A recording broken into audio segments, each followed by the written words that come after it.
ಈ ಕಾರ್ಯಕ್ರಮದ ಪ್ರಾಯೋಜಕರು ವಿಕಾಸ್ ಸೌಹಾರ್ದ cooperative bank.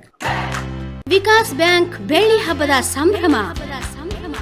Vikas mobile app, RTGS, NEFT, IMPS, UPI, internet banking, ಕಾರ್ಡ್ಸೆಟ್ ಆಪ್ ಮುಂತಾದ ಆಧುನಿಕ ಸೌಕರ್ಯ ಹೊಂದಿದ ನವಪೀಳಿಗೆಯ ವಿಕಾಸ್ ಸೌಹಾರ್ದ ಕೋಆಪರೇಟಿವ್ ಬ್ಯಾಂಕ್. ಇದು ಕರ್ನಾಟಕದ ಹೆಮ್ಮೆಯ ಬ್ಯಾಂಕ್. ಇಂದೇ ನಿಮ್ಮ ಹತ್ತಿರದ ಶಾಖೆಗೆ ಭೇಟಿ ನೀಡಿ ಅಥವಾ ಬ್ಯಾಂಕ್ನ ವೆಬ್ಸೈಟ್ ಅನ್ನು ಸಂದರ್ಶಿಸಿ.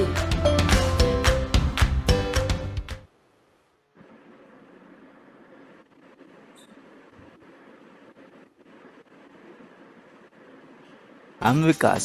I'm here to introduce the digital banking services. Please come.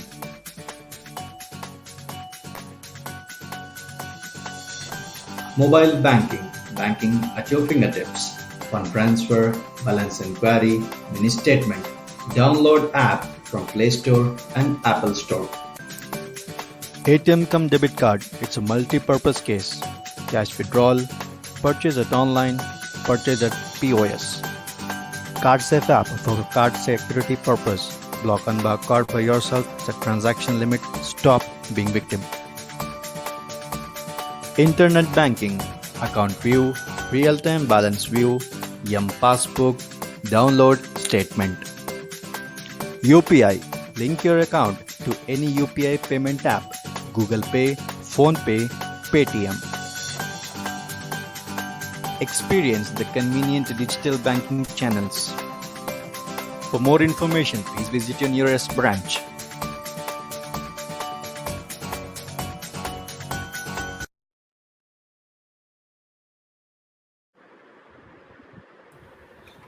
ಎಲ್ಲರಿಗೂ ನಮಸ್ಕಾರ. ನವರಾತ್ರಿ ಹಬ್ಬದ ಆರ್ಥಿಕ ಶುಭಾಶಯಗಳು. ನಮಸ್ಕಾರ. ಎಲ್ಲ ಗ್ರಾಹಕ ಬಂಧುಗಳಿಗೂ ವಿಕಾಸ್ ಬ್ಯಾಂಕ್ ಅಧಿಕಾರಿಯಾದ ನಾನು ಅನುಪಮಾ HM ಇಂದಿನ ನಮ್ಮ ಬೆಳ್ಳಿ ಹಬ್ಬದ ಪ್ರಯುಕ್ತ ಆಯೋಜಿಸಿರುವ ಉಪನ್ಯಾಸ ಮಾಲೆ ಕಾರ್ಯಕ್ರಮಕ್ಕೆ ಸ್ವಾಗತಿಸುತ್ತೇನೆ. ಇಂದಿನ ಕಾರ್ಯಕ್ರಮದ ಉಪನ್ಯಾಸಕರಾದ ಸನ್ಮಾನ್ಯ ಶ್ರೀ ಸೂರ್ಯಪ್ರಕಾಶ್ ಪಂಡಿತ್ ಇವರನ್ನು ಇಂದಿನ ಸಮಾರಂಭಕ್ಕೆ ಸ್ವಾಗತಿಸುತ್ತೇನೆ. ಹಾಗೆ ಕಾರ್ಯಕ್ರಮದ ಮುಖ್ಯ ಅತಿಥಿಗಳಾದ ಸನ್ಮಾನ್ಯ ಶ್ರೀ KS ನಾಗರಾಜ್ ಇವರನ್ನು ಸಹ ಇಂದಿನ ಈ ಕಾರ್ಯಕ್ರಮಕ್ಕೆ ಸ್ವಾಗತಿಸುತ್ತೇನೆ. ಹಾಗೆ ನಮ್ಮ ಬ್ಯಾಂಕ್ ಅಧ್ಯಕ್ಷರಾದ ಸನ್ಮಾನ್ಯ ಶ್ರೀ ವಿಶ್ವನಾಥ್ ಹಿರೇಮಠ್ ರವರನ್ನು ಕಾರ್ಯಕ್ರಮಕ್ಕೆ ಅಧ್ಯಕ್ಷತೆ ವಹಿಸಿಕೊಂಡು ನಡೆಸಿಕೊಡುವಂತೆ ಕೋರುತ್ತೇನೆ. ಇದೀಗ ಕಾರ್ಯಕ್ರಮವನ್ನು ಪರಿಚಯ ಮತ್ತು ಸ್ವಾಗತದೊಂದಿಗೆ ಆರಂಭಿಸೋಣ. ಕಾರ್ಯಕ್ರಮಕ್ಕೆ ಆಗಮಿಸಿದ ಉಪನ್ಯಾಸಕರು, ಅತಿಥಿಗಳು, ಗಣ್ಯರು ಹಾಗೂ ಗ್ರಾಹಕರನ್ನು ಇಂದಿನ ಉಪನ್ಯಾಸ ಮಾಲೆ ಕಾರ್ಯಕ್ರಮಕ್ಕೆ ಪರಿಚಯದೊಂದಿಗೆ ಸ್ವಾಗತಿಸುವಂತೆ ನನ್ನ ಸಹೋದ್ಯೋಗಿಯಾದ ಕುಮಾರಿ ಜಯಶ್ರೀ ಅವರನ್ನು ಕೇಳಿಕೊಳ್ಳುತ್ತೇನೆ.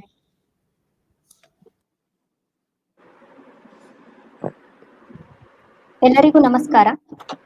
ಇಂದಿನ ಕಾರ್ಯಕ್ರಮದ ಉಪನ್ಯಾಸಕರಾದ ಸನ್ಮಾನ್ಯ ಶ್ರೀ ಸೂರ್ಯಪ್ರಕಾಶ್ ಪಂಡಿತ್ ಇವರು ಸದ್ಯ ಪ್ರಜಾವಾಣಿ ಹುಬ್ಬಳ್ಳಿ ಆವೃತ್ತಿಯ ಉಪಸಂಪಾದಕರು, ಮೂಲತಃ ಬೆಂಗಳೂರಿನವರಾದ ಶ್ರೀಯುತರು. ಈ ಹಿಂದೆ ವಿಜಯವಾಣಿ ಪತ್ರಿಕೆಯಲ್ಲೂ ಸಹ ಕಾರ್ಯನಿರ್ವಹಿಸಿದ್ದಾರೆ. ಆಧ್ಯಾತ್ಮಿಕ, ಸಾಹಿತ್ಯಿಕ, ಸಾಂಸ್ಕೃತಿಕ ಹಾಗೂ ಧಾರ್ಮಿಕ ವಿಚಾರಧಾರೆಗಳನ್ನು ವೈಚಾರಿಕವಾಗಿ ವಿವರಿಸುವ, ವಿಶ್ಲೇಷಿಸುವ ಪಾಂಡಿತ್ಯವನ್ನು ಹೊಂದಿದ್ದಾರೆ. ಶ್ರೀಯುತರು ಸದ್ಯ ಪ್ರಜಾವಾಣಿ ಪತ್ರಿಕೆಯ ಸಂಸ್ಕೃತಿ ವಿಭಾಗದ ಮುಖ್ಯಸ್ಥರಾಗಿ ಕಾರ್ಯನಿರ್ವಹಿಸುತ್ತಿದ್ದು ಅನೇಕ ಈ ಪ್ರಕಾರದ ಲೇಖನಗಳನ್ನ, ಪುಸ್ತಕಗಳನ್ನು ಪ್ರಕಟಿಸಿದ್ದಾರೆ. ಇಂತಹ ಒಬ್ಬ ವಿದ್ಯುತ್ಪೂರ್ಣ ವ್ಯಕ್ತಿಯನ್ನ ಪರಿಚಯಿಸುವುದು ಕಷ್ಟ ಸಾಧ್ಯವಾದರೂ ಒಂದು ಪುಟ್ಟ ಸಾಹಸವನ್ನು ಮಾಡಿದ್ದಂತೂ ನಿಜ. ಇಂದು ನವರಾತ್ರಿಯ ಈ ಸುಸಂದರ್ಭದಲ್ಲಿ ನವರಾತ್ರಿ ಶಕ್ತಿಯ ಆರಾಧನೆಯ ಕುರಿತು ಶ್ರೀಯುತರು ನೀಡುವ ಉಪನ್ಯಾಸ ಖಂಡಿತ ಅವರ ಸಮಗ್ರ ಪರಿಚಯವನ್ನು ನೀಡಲಿದೆ ಎಂದು ತಿಳಿಸುತ್ತಾ ಶ್ರೀಯುತ ಸೂರ್ಯಪ್ರಕಾಶ್ ಪಂಡಿತ್ ರವರನ್ನು ಕಾರ್ಯಕ್ರಮಕ್ಕೆ ಹೃತ್ಪೂರ್ವಕವಾಗಿ ಸ್ವಾಗತಿಸುತ್ತೇನೆ. ಹಾಗೆಯೇ ಅತಿಥಿಗಳಾದ ಸನ್ಮಾನ್ಯ ಶ್ರೀ KS ನಾಗರಾಜ್ ಇವರು ಸಂಡೂರಿನ ಆದರ್ಶ ಕುಟುಂಬವಾದ KS ವೀರಭದ್ರಪ್ಪ ಮತ್ತು KS ರತ್ನಮ್ಮ ಇವರ ಸುಪುತ್ರರು. ಆಗಸ್ಟ್ 20, 1954ರಲ್ಲಿ ಸಂಡೂರಿನಲ್ಲಿ ಜನಿಸಿದ ಇವರು ಪ್ರಾಥಮಿಕ, ಪ್ರೌಢ ಮತ್ತು BCom ಪದವಿ ಶಿಕ್ಷಣವನ್ನು ಸಹ ಸಂಡೂರಿನಲ್ಲಿಯೇ ಪೂರೈಸಿದ್ದಾರೆ. ಕುಟುಂಬದ ಹಿನ್ನೆಲೆಯಲ್ಲಿಯೇ ಬಂದ ಪ್ರತಿಷ್ಠಿತ ವೆಸ್ಕೋ ಗಣಿ ಕಂಪನಿಯಲ್ಲಿ ಯಶಸ್ವಿಯಾಗಿ ಕಾರ್ಯನಿರ್ವಹಿಸುತ್ತಿದ್ದಾರೆ. ಸಮಾಜದ ಆರ್ಥಿಕ ದುರ್ಬಲರಿಗೂ ಸಹಕಾರಿಯಾಗಬೇಕು ಎಂಬ ಹಿನ್ನೆಲೆಯಲ್ಲಿ ಸಮಾನ ಮನಸ್ಕರ ತಂಡದೊಂದಿಗೆ ಸಂಡೂರು ಪಟ್ಟಣ ಸಹಕಾರಿ ಬ್ಯಾಂಕ್ ಅನ್ನು ನಮ್ಮ ವಿಕಾಸ್ ಜೊತೆಯಲ್ಲಿಯೇ ಆರಂಭಿಸಿ ಯಶಸ್ವಿಯಾಗಿ ನಿರ್ವಹಿಸಿದ ತಂಡದ ನಾಯಕರಾಗಿ ಕಾರ್ಯನಿರ್ವಹಿಸಿದ್ದಾರೆ. ಆರಂಭದಿಂದಲೂ ಬ್ಯಾಂಕಿನ ಸಂಸ್ಥಾಪಕ ಅಧ್ಯಕ್ಷರಾಗಿ ಇಂದಿನವರೆಗೂ ಕಾರ್ಯನಿರ್ವಹಿಸುತ್ತಿರುವ ಯಶಸ್ವಿ ನಾಯಕರಾಗಿದ್ದಾರೆ. ಬ್ಯಾಂಕಿನ ಕಾರ್ಯಕ್ಷಮತೆಯನ್ನು ಪರಿಗಣಿಸಿ 2017-18ನೇ ಸಾಲಿನ ಆರ್ಥಿಕ ವರ್ಷದಲ್ಲಿ ಗುಲ್ಬರ್ಗಾ ವಿಭಾಗ ಮಟ್ಟದ ಅತ್ಯುತ್ತಮ ಸಹಕಾರಿ ಬ್ಯಾಂಕ್ ಪ್ರಶಸ್ತಿ ಹಾಗೂ 2019-20ನೇ ಸಾಲಿನ ಬ್ಯಾಂಕ್ ಬ್ಲೂ ರಿಬನ್ ಪ್ರಶಸ್ತಿ ಪಡೆಯುವ ಮೂಲಕ ತನ್ನ ಸಾಧನೆಯ ಗರಿಮೆಯನ್ನು ಹೆಚ್ಚಿಸಿಕೊಂಡಿದೆ. ಇಂತಹ ಸರಳ ಸಜ್ಜನಿಕೆಯ ಮೇರು ವ್ಯಕ್ತಿಯನ್ನು ನಮ್ಮ ಬೆಳ್ಳಿ ಹಬ್ಬದ ಈ ಸಂದರ್ಭದಲ್ಲಿ ಪರಿಚಯಿಸುವ ಮೂಲಕ ಶ್ರೀಯುತರಿಗೆ ಕಾರ್ಯಕ್ರಮಕ್ಕೆ ಹೃತ್ಪೂರ್ವಕವಾಗಿ ಸ್ವಾಗತ ಕೋರುತ್ತೇನೆ. ನಮಸ್ಕಾರ. ನಮ್ಮ ಬ್ಯಾಂಕ್ನ ಸಂಸ್ಥಾಪಕರು ಹಾಗೂ ಪ್ರಸ್ತುತ ಬ್ಯಾಂಕಿನ ಅಧ್ಯಕ್ಷರೂ ಆಗಿರುವ ಸನ್ಮಾನ್ಯ ಶ್ರೀ ವಿಶ್ವನಾಥ್ ಹಿರೇಮಠರವರು ಈ ಕಾರ್ಯಕ್ರಮದ ಅಧ್ಯಕ್ಷತೆ ವಹಿಸಿಕೊಂಡು ನಡೆಸಿಕೊಡಲಿದ್ದಾರೆ. ಅವರಿಗೂ ಸಹ ನಿಮ್ಮೆಲ್ಲರ ಪರವಾಗಿ ತುಂಬು ಹೃದಯದಿಂದ ಸ್ವಾಗತ ಬಯಸುತ್ತೇನೆ. ಎಲ್ರಿಗೂ ನಮಸ್ಕಾರ. ಅಂತೆಯೇ ಉಪನ್ಯಾಸ ಮಾಲೆ ಕಾರ್ಯಕ್ರಮಕ್ಕೆ ಆಗಮಿಸಿದ ನಮ್ಮ ಬ್ಯಾಂಕ್ನ ನಿರ್ದೇಶಕರುಗಳನ್ನು, ಸದಸ್ಯರುಗಳನ್ನು, ಗ್ರಾಹಕರುಗಳನ್ನು, ಮಾಧ್ಯಮ ವರ್ಗದವರನ್ನು ಹಾಗೂ ಎಲ್ಲ ಸಿಬ್ಬಂದಿ ವರ್ಗದವರನ್ನು ಸಹ ಹೃತ್ಪೂರ್ವಕವಾಗಿ ಸ್ವಾಗತಿಸುತ್ತೇನೆ. ಅವಕಾಶಕ್ಕಾಗಿ ಧನ್ಯವಾದಗಳು. ಸ್ವಾಗತ ಭಾಷಣ ಮತ್ತು ಗಣ್ಯರ ಪರಿಚಯ ನಡೆಸಿಕೊಟ್ಟ ಜಯಶ್ರೀ ಅವರಿಗೆ ಧನ್ಯವಾದಗಳು. ಇದೀಗ ಕಾರ್ಯಕ್ರಮದಲ್ಲಿ ಪಾಲ್ಗೊಂಡ ಅತಿಥಿಗಳಾದ ಸನ್ಮಾನ್ಯ ಶ್ರೀ KS ನಾಗರಾಜ್ ಇವರು ಅತಿಥಿ ನುಡಿಗಳನ್ನಾಡುವಂತೆ ಕೋರುತ್ತೇನೆ. ಮಿತ್ರರಾದ ವಿಶ್ವನಾಥ್ ಹಿರೇಮಠ ಅವರೇ, ಹಾಗೆ ಈ ದಿನದ ಉಪನ್ಯಾಸ ಮಾಡಲು ಬಂದಿರುವಂತಹ ಸೂರ್ಯಕಾಂತ್ ಪಂಡಿತ್ ಅವರೇ, ಉಳಿದ ನಿರ್ದೇಶಕ ಮಿತ್ರರೇ ಹಾಗೂ ನಿಮ್ಮ ಬ್ಯಾಂಕಿನ ಗೌರವಾನ್ವಿತ ಸದಸ್ಯರೇ ಹಾಗೂ ನಿಮ್ಮ ಬ್ಯಾಂಕಿನ ಸಿಬ್ಬಂದಿ ವರ್ಗವೇ, ಬಹುಶಃ ನನಗೆ ವಿಕಾಸ್ ಬ್ಯಾಂಕ್ ನಿಂದನೇ ಒಂದು ಪ್ರೇರಣೆ ಸಿಕ್ತು ಅಂತ ಹೇಳಿದ್ರು ತಪ್ಪಾಗ್ಲಿಕ್ಕಿಲ್ಲ.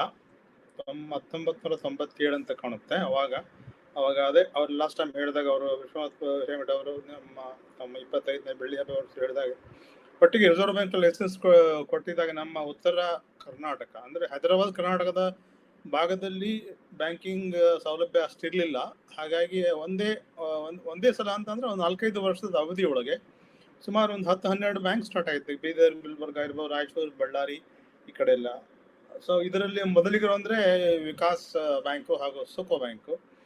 ಸೊ ನಮಗೂ ಆ ಹೊತ್ತಿಗಾಗಲೇ ಒಂದು ಸ್ವಲ್ಪ ಅಲ್ಲಿ ಇಲ್ಲಿ ನೋಡ್ಕೊಂಡು ಧಾರವಾಡ ಜಿಲ್ಲಾ ಆಮೇಲೆ ಬೇರೆ ಕಡೆ ನೋಡ್ಕೊಂಡು ನಮ್ಮಲ್ಲಿ ಯಾಕೆ ಒಂದು ಇದನ್ನ ಮಾಡಬಾರ್ದು ಅನ್ನೋ ಒಂದು ವಿಚಾರ ನಮ್ಮ ತಲೆಯಲ್ಲಿ ಇತ್ತು. ಅದೇ ಟೈಮಲ್ಲಿ ಇವರು ಮಾಡಿದ್ರಲ್ಲ, ಹಾಗಾಗಿ ನಾವು ಯಾಕೆ ಮಾಡಬಾರ್ದು ಅಂತ ಸೊ ನಾವು ಸ್ಟಾರ್ಟ್ ಮಾಡಿ ಅದು ಲೈಸೆನ್ಸ್ ತಗೊಂಡ್ಮೇಲೆ ಆಮೇಲೆ ಬ್ಯಾಂಕ್ ಸ್ಟಾರ್ಟ್ ಆಯ್ತು. ಇನಿಷಿಯಲಿ ನಾವು ವಿಕಾಸ್ ಬ್ಯಾಂಕಿಗೆ ತುಂಬಾ ಥ್ಯಾಂಕ್ಸ್ ಹೇಳ್ಬೇಕಂತ ಕಾಣಿದೆ. ಪ್ರತಿಯೊಂದು ಹಂತದಲ್ಲೂ ನಮಗೆ ಸಹಾಯ ಮಾಡಿದ್ರು ಅವರು ಹಿರೇಮಠ ಅವರು. ಅವರ ರಿಸರ್ವ್ ಬ್ಯಾಂಕ್ ಇವರು ಎಕ್ಸ್ ಎಂಪ್ಲಾಯಿ ಒಬ್ಬರು ಮ್ಯಾನೇಜರ್ ಅಂತ ಕಾಣುತ್ತೆ, ರಂಗನಾಥ್ ಅವರು ನಮ್ಗೆ 2-3 ವರ್ಷ ಮುಂಚೆನಿಂದಲೂ ನಮ್ಗೆ ಗೈಡ್ ಮಾಡ್ತಾ ಬಂದ್ರು ವಿಕಾಸ್ ಬ್ಯಾಂಕ್ ಜೊತೆಗೂ ನಮಗೂ. ಹಾಗಾಗಿ ಅವರಿಂದನೇ ನಾವು ಒಂದು ಮಾರ್ಗವನ್ನು ಕಂಡುಕೊಂಡಿದ್ವಿ, ಯಾವ ರೀತಿ ನಾವು ಮುಂದುವರಿಬೇಕು ಅಂತ ಹೇಳ್ಬಿಟ್ಟು ಧೈರ್ಯವನ್ನು ಮಾಡಿಬಿಟ್ಟಿವಿ. ಅವ್ರು ಹೇಳಿದಾಗೆ ನಾವು ಸಹಿತ ನಮಗೂ ಕಷ್ಟ ಇತ್ತು.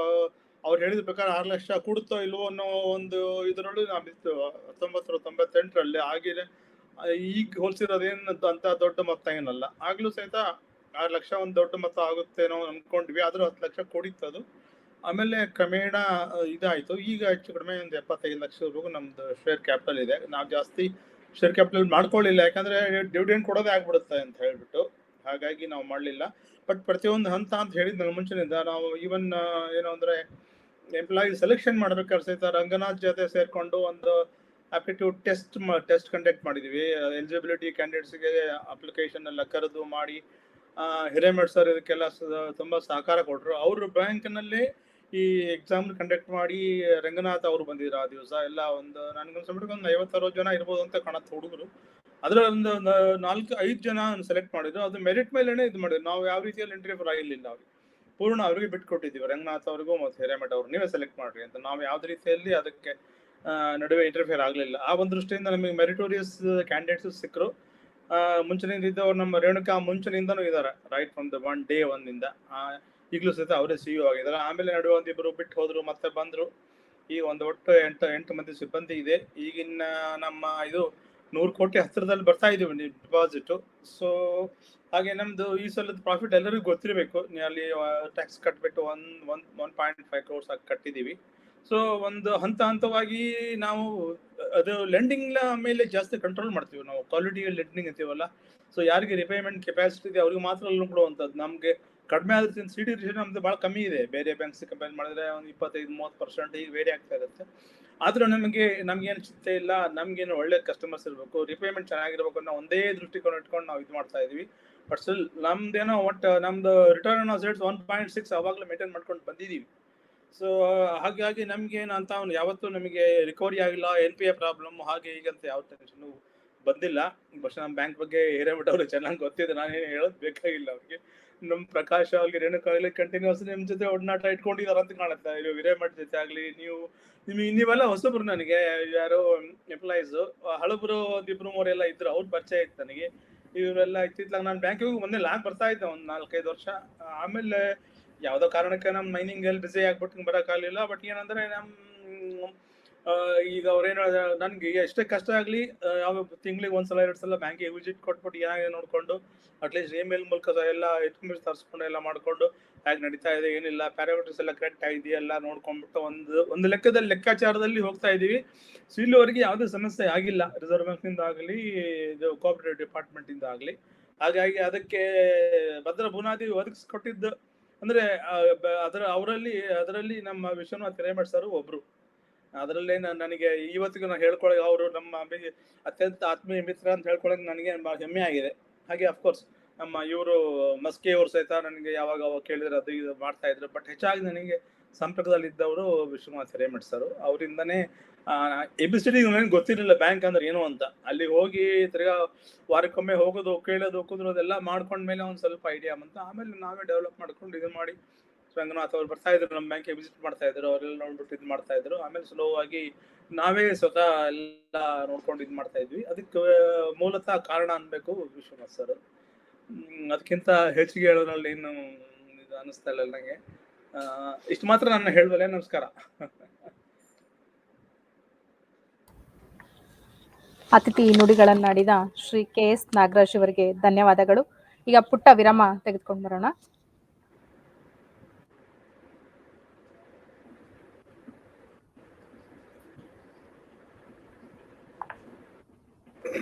ವಿಕಾಸ್ ಬ್ಯಾಂಕ್ ಬೆಳ್ಳಿ ಹಬ್ಬದ ಸಂಭ್ರಮ. ವರ್ಷದ 365 ದಿನ ರಜರಹಿತ ಸೇವೆ. ಬನ್ನಿ, ನಮ್ಮಲ್ಲಿ ಉಳಿತಾಯ ಖಾತೆ, ಚಾಲ್ತಿ ಖಾತೆ, RD ಖಾತೆ ಆರಂಭಿಸಿ. ಮುದ್ದತ್ತು ಠೇವಣಿಗಳ ಮೇಲೆ ಆಕರ್ಷಕ ಬಡ್ಡಿ ದರ. ಎಲ್ಲ ಆಧುನಿಕ ತಂತ್ರಜ್ಞಾನ ಹೊಂದಿದ ನವ ಪೀಳಿಗೆಯ ವಿಕಾಸ್ ಸೌಹಾರ್ದ ಕೋಆಪರೇಟಿವ್ ಬ್ಯಾಂಕ್. ಇದು ಕರ್ನಾಟಕದ ಹೆಮ್ಮೆಯ ಬ್ಯಾಂಕ್. ಇಂದೇ ನಿಮ್ಮ ಹತ್ತಿರದ ಶಾಖೆಗೆ ಭೇಟಿ ನೀಡಿ ಅಥವಾ ಬ್ಯಾಂಕ್ನ ವೆಬ್ಸೈಟ್ ಅನ್ನು ಸಂದರ್ಶಿಸಿ.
ಇಂದಿನ ಕಾರ್ಯಕ್ರಮದ ಪ್ರಮುಖ ಘಟ್ಟವಾದ ಉಪನ್ಯಾಸವನ್ನು ಸನ್ಮಾನ್ಯ ಶ್ರೀ ಸೂರ್ಯಪ್ರಕಾಶ್ ಪಂಡಿತ್ ಇವರು ನವರಾತ್ರಿ ಶಕ್ತಿಯ ಆರಾಧನೆ ಕುರಿತು ಉಪನ್ಯಾಸ ಪ್ರಾರಂಭಿಸುವಂತೆ ಕೋರುತ್ತೇನೆ. ಅವರಿಗೆ ವೇದಿಕೆಯನ್ನು ಅನುವು ಮಾಡಿಕೊಡುತ್ತೇವೆ.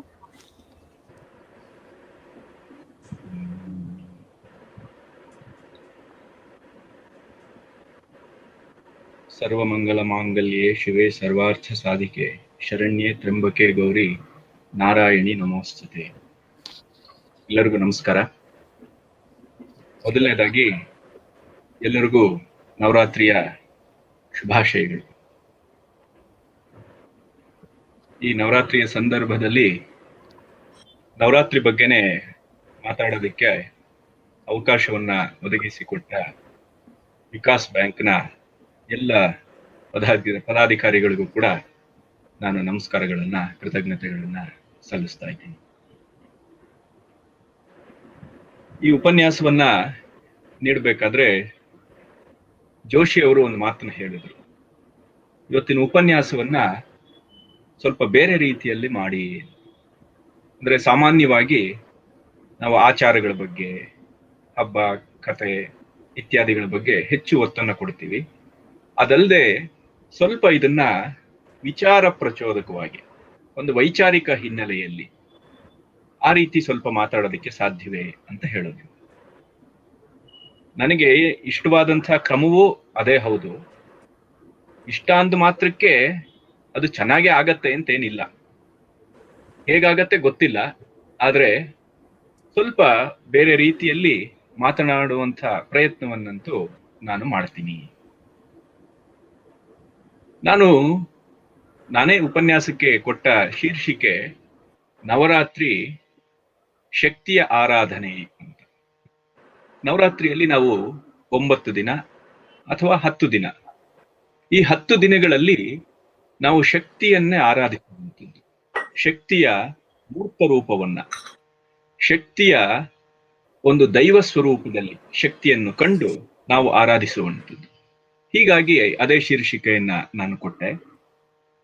ಆದ್ರೆ ನಾನು ಪ್ರಧಾನವಾಗಿ ಆ ನವಶಕ್ತಿಯರು ಯಾರಿದ್ದಾರೆ ಅವರ ಬಗ್ಗೆ, ಅಥವಾ ಹಬ್ಬದ ಆಚರಣೆ ಹೇಗೆ, ಇದ್ರ ಬಗ್ಗೆ ನಾನು ಹೆಚ್ಚು ಹೇಳೋದಕ್ಕಿಂತಲೂ ಈ ಹಬ್ಬ ಆಚರಣೆಗಳು, ಅದರ ಹಿಂದೆ ಇರುವಂತ ಕಥೆಗಳು, ಅಂದ್ರೆ ಪೌರಾಣಿಕ ಕಥೆಗಳು, ಅದರ ಹಿಂದೆ ಇರುವಂತ ಪುರಾಣ, ಇದರ ಒಂದು ತಾತ್ವಿಕ ವಿವೇಚನೆ ಏನು ಅನ್ನೋದನ್ನ ಸ್ವಲ್ಪ ಮಟ್ಟಿಗೆ ಮಾಡೋಣ ಅಂತ ಹೇಳಿ ನಾನು ಅಂದ್ಕೊಂಡೆ. ನವರಾತ್ರಿ ಬಗ್ಗೆನೂ ಸ್ವಲ್ಪ ಬರುತ್ತೆ, ಆದ್ರೆ ಮುಖ್ಯವಾಗಿ ಈ ಒಂದೊಂದು ನಮ್ಮ ಸಂಸ್ಕೃತಿಯಲ್ಲಿ ಇರುವಂತ ಹಬ್ಬ, ವ್ರತ ಇತ್ಯಾದಿಗಳು ಏನಿದೆ, ಆಚರಣೆಗಳು, ಇದರ ಹಿಂದೆ ಒಂದು ಕಥೆ ಇರುತ್ತೆ. ನವರಾತ್ರಿಯ ಸಂದರ್ಭದಲ್ಲಿ ನಮ್ಗೆ ಗೊತ್ತಿದೆ ಎಷ್ಟೆಲ್ಲ ಕಥೆಗಳು ಈ ನವರಾತ್ರಿ ಹಬ್ಬದ ಜೊತೆ ಕೂಡಿಕೊಂಡಿವೆ ಅನ್ನುವಂಥದ್ದು. ಇದು ಏನು ಈ ಕಥೆಗಳು ಅಂದ್ರೆ ಏನು? ಆಮೇಲೆ ಆ ದೈವವನ್ನ ನಾವೇನು ಆರಾಧಿಸ್ತಾ ಇದ್ದೀವಿ ಅದಕ್ಕೊಂದು ಹಿನ್ನೆಲೆ ಇರುತ್ತೆ, ಅದಕ್ಕೊಂದು ತಾತ್ವಿಕತೆ ಇದೆ, ಅದಕ್ಕೊಂದು ಪೌರಾಣಿಕ ಆಯಾಮ ಇದೆ. ಇದೆಲ್ಲ ಏನು? ಇದ್ರ ಬಗ್ಗೆ ಸ್ವಲ್ಪ ನಾವು ವಿವೇಚನೆಯನ್ನ ಮಾಡಿದ್ರೆ ನಮ್ಮ ಸಂಸ್ಕೃತಿಯಲ್ಲಿ ಎಷ್ಟೆಲ್ಲಾ ವಿಧದಲ್ಲಿ ಈ ರೀತಿಯ ಕಲ್ಪನೆಗಳನ್ನ ಕಂಡಿದ್ದಾರೆ. ಮತ್ತೆ ಸಾವಿರಾರು ವರ್ಷಗಳಿಂದ ನಮ್ಮ ಸಂಸ್ಕೃತಿ ಅಖಂಡವಾಗಿ ಉಳಿಯೋದಿಕ್ಕೆ ಇದು ಹೇಗೆ ಕಾರಣವಾಗಿದೆ? ಅತ್ಯಂತ ಪ್ರಾಚೀನ ಸಂಸ್ಕೃತಿ ಭಾರತೀಯ ಸಂಸ್ಕೃತಿ ಉಳಿದಿರುವಂಥದ್ದು. ಇದರ ವಿಶೇಷತೆ ಏನು? ಇವತ್ತು ನಾವು ಇದನ್ನು ಎಷ್ಟು ಉಳಿಸ್ಕೊಂಡಿದ್ದೀವಿ, ಎಷ್ಟು ಕಳ್ಕೊಳ್ತಾ ಇದ್ದೀವಿ? ಯಾಕೆ ನಮ್ಮ ಸಂಸ್ಕೃತಿಯಲ್ಲಿ ಈ ರೀತಿಯ ವಿಷಯಗಳ ಬಗ್ಗೆ ಒಂದು ವಿಕೃತ ಭಾವನೆ ಉಂಟಾಗ್ತಾ ಇದೆ? ಇದ್ರ ಬಗ್ಗೆ ಎಲ್ಲವೂ ಕೂಡ ಸ್ವಲ್ಪ ನಾವು ತಿಳ್ಕೊಂಡ ಹಾಗೆ ಆಗತ್ತೆ. ಈ ದೃಷ್ಟಿಯಿಂದ ನಾನು ಸ್ವಲ್ಪ ಆ ಕಡೆಗೆ ಹೆಚ್ಚು ಒತ್ತನ್ನ ಕೊಟ್ಟು ನನ್ನ ಮುಂದಿನ ಮಾತುಗಳನ್ನ ಆಡೋದಕ್ಕೆ ನಾನು ಇಷ್ಟಪಡ್ತೀನಿ. ಆಚಾರದ ಬಗ್ಗೆ ಹೆಚ್ಚು ಬೇಡ, ವಿಚಾರದ ಬಗ್ಗೆ ಇರ್ಲಿ ಅನ್ನುವಂತೆ ಇತ್ತು ಉಪನ್ಯಾಸದ ಒಂದು ವಿಷಯವನ್ನ ಸೂಚನೆ ಮಾಡ್ತಾ ಇರ್ಬೇಕಾದ್ರೆ. ಆದ್ರೆ ನಮ್ಮ ದೇಶದಲ್ಲಿ ಆಚಾರ ಮತ್ತೆ ವಿಚಾರ ಎರಡು ಬೇರೆ ಬೇರೆ ಅಲ್ಲ. ಇದು ಮೊದಲಿಗೆ ನಾವು ಗಮನದಲ್ಲಿಟ್ಕೊಳ್ಬೇಕಾದಂತ ಸಂಗತಿ. ನಮ್ಮಲ್ಲಿ ಆಚಾರ ಮತ್ತೆ ವಿಚಾರ, ಯಾವುದೇ ಒಂದು ಕ್ರಿಯೆ ಮಾಡಬೇಕು ಅಂತಿದ್ರೆ ಆಚಾರ, ಅದರ ಹಿಂದೆ ಒಂದು ವಿಚಾರ ಇರುತ್ತೆ. ಆ ವಿಚಾರದ ಒಂದು ಸಾಂಕೇತಿಕ ಸ್ವರೂಪ ಅದು ಆಚಾರದಲ್ಲಿ ಅದು ರೂಪುಗೊಂಡಿರುತ್ತೆ. ಇದನ್ನ ನಾವು ಅರ್ಥ ಮಾಡಿಕೊಂಡ್ರೆ ಆಗ ನಮಗೆ ನಮ್ಮ ಸಂಸ್ಕೃತಿಯ ಆಯಾಮಗಳು ಏನು ಅನ್ನುವಂಥದ್ದು ಬಹಳ ಸ್ಪಷ್ಟವಾಗಿ ಮನವರಿಕೆ ಆಗತ್ತೆ. ಆಗ ನಾವು ಮಾಡುವಂಥ ಟೀಕೆಗಳು ಕೂಡ ಕಡಿಮೆ ಆಗತ್ತೆ. ಆನಂದ್ ಕುಮಾರಸ್ವಾಮಿ ಅಂತ ಹೇಳಿ, ಕೆಲವರು ಕೇಳಿರಬಹುದು. ನಮ್ಮ ಭಾರತೀಯ ಸಂಸ್ಕೃತಿಯ ಬಗ್ಗೆ ತುಂಬಾ ಕೆಲಸವನ್ನು ಮಾಡಿದಂಥ ಋಷಿ ಸದೃಶವಾದಂಥ ವ್ಯಕ್ತಿ. ಅವ್ರು ಹೇಳ್ತಾರೆ, ಅವ್ರು ಹೀಗೆ ಹೇಳಿದ್ದಲ್ಲ, ಅವರ ಆಳವಾದ ಅಧ್ಯಯನ, ಆ ಅಧ್ಯಯನದ ಮೂಲಕ ಒಂದನ್ನು ಹೇಳ್ತಾರೆ. ಭಾರತದಲ್ಲಿ ವಿಗ್ರಹಾರಾಧನೆ ಮತ್ತೆ ಕಲೆ, ವಿಜ್ಞಾನ ಇವೆಲ್ಲ ಏನಿದೆ ಇವುಗಳನ್ನ ನಾವು ಬೇರೆ ಮಾಡಿ ನೋಡೋದಿಕ್ಕೆ ಸಾಧ್ಯ ಇಲ್ಲ ಅನ್ನುವಂಥ ಒಂದು ಧ್ವನಿಪೂರ್ಣವಾದ ಮಾತನ್ನ ಹೇಳ್ತಾರೆ. ಇಲ್ಲಿ ಏನೆಲ್ಲ ಒಂದು ವೈಚಾರಿಕತೆ ಇದೆ, ಅದರ ಹಿಂದೆ ಒಂದು ಧಾರ್ಮಿಕತೆ ಇದೆ ಅಂತ ಹೇಳಿ. ಇದಕ್ಕೆ ನಾವು ಹೇರಳವಾದಂಥ ಉದಾಹರಣೆ ಕೊಡಬಹುದು. ನಾವು ನೋಡೋದಿದ್ರೆ ಈಗ ಶುಲ್ಬ ಸೂತ್ರಗಳು ಅಂತ ಹೇಳ್ತೀವಿ, ಗಣಿತದ ಅದು ಸೂತ್ರಗಳದು. ವಿಶೇಷವಾಗಿ ಜಾಮಿಟ್ರಿ ಅಂತ ಏನ್ ಕರಿತೀವಿ, ಅದ್ರ ಬಗ್ಗೆ ಸಾಕಷ್ಟು ನಮಗೆ ಪ್ರಾಚೀನ ಭಾರತದಲ್ಲಿ ಗಣಿತ ಹೇಗಿತ್ತು ಅನ್ನೋದಕ್ಕೆ ಬಹಳ ಅದ್ಭುತವಾದಂತ ಒಂದು ಸೂಚನೆಯನ್ನ ಅಲ್ಲಿ ನಾವು ಕಾಣಬಹುದು. ಆದ್ರೆ ಅದು ಹೊರಟಿದ್ದು ಯಜ್ಞವೇದಿಗಳನ್ನ ನಿರ್ಮಾಣ ಮಾಡ್ಲಿಕ್ಕೆ.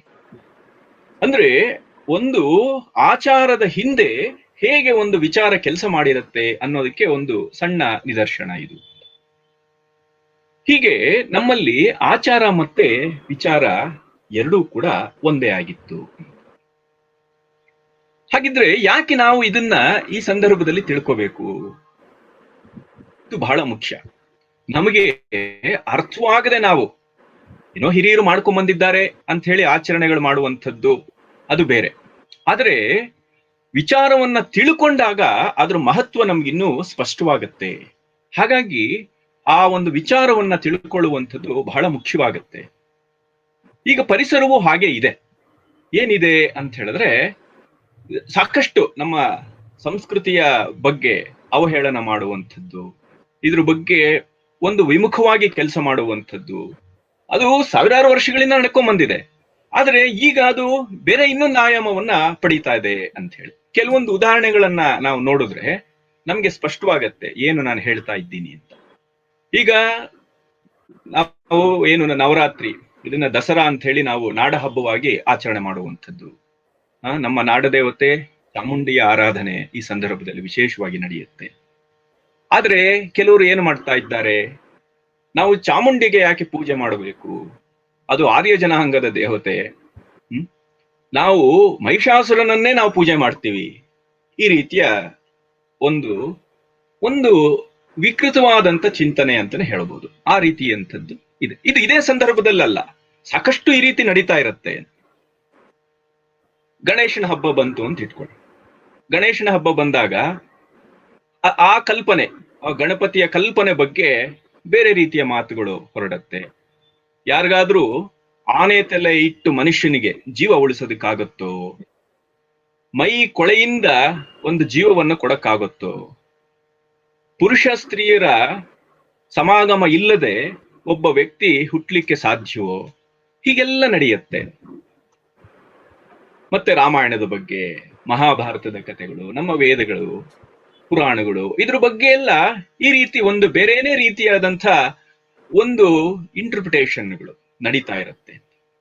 ಇದೆಲ್ಲ ಯಾಕೆ ಈ ರೀತಿ ಇದು ಹೊರಡತ್ತೆ ಅಂತ ಹೇಳಿದ್ರೆ, ಇದಕ್ಕೆಲ್ಲ ಒಂದು ಕಾರಣ ಏನು ಪ್ರಧಾನವಾಗಿ ಅಂತ ಹೇಳಿದ್ರೆ, ನಾವು ಇದನ್ನ ಹೇಗೆ ಅರ್ಥ ಮಾಡ್ಕೋಬೇಕೋ ಹಾಗೆ ಅರ್ಥ ಮಾಡ್ಕೊಳ್ತಿಲ್ಲ. ಕೆಲವ್ರಿಗೆ ಗೊತ್ತಿದ್ದು ಆ ರೀತಿ ಅವರು ಬೇರೆ ಕಾರಣಗಳಿಗೋಸ್ಕರ ಈ ರೀತಿ ಒಂದು ವಿಕೃತವಾದವನ್ನ ಮಂಡಿಸ್ತಾ ಇರಬಹುದು.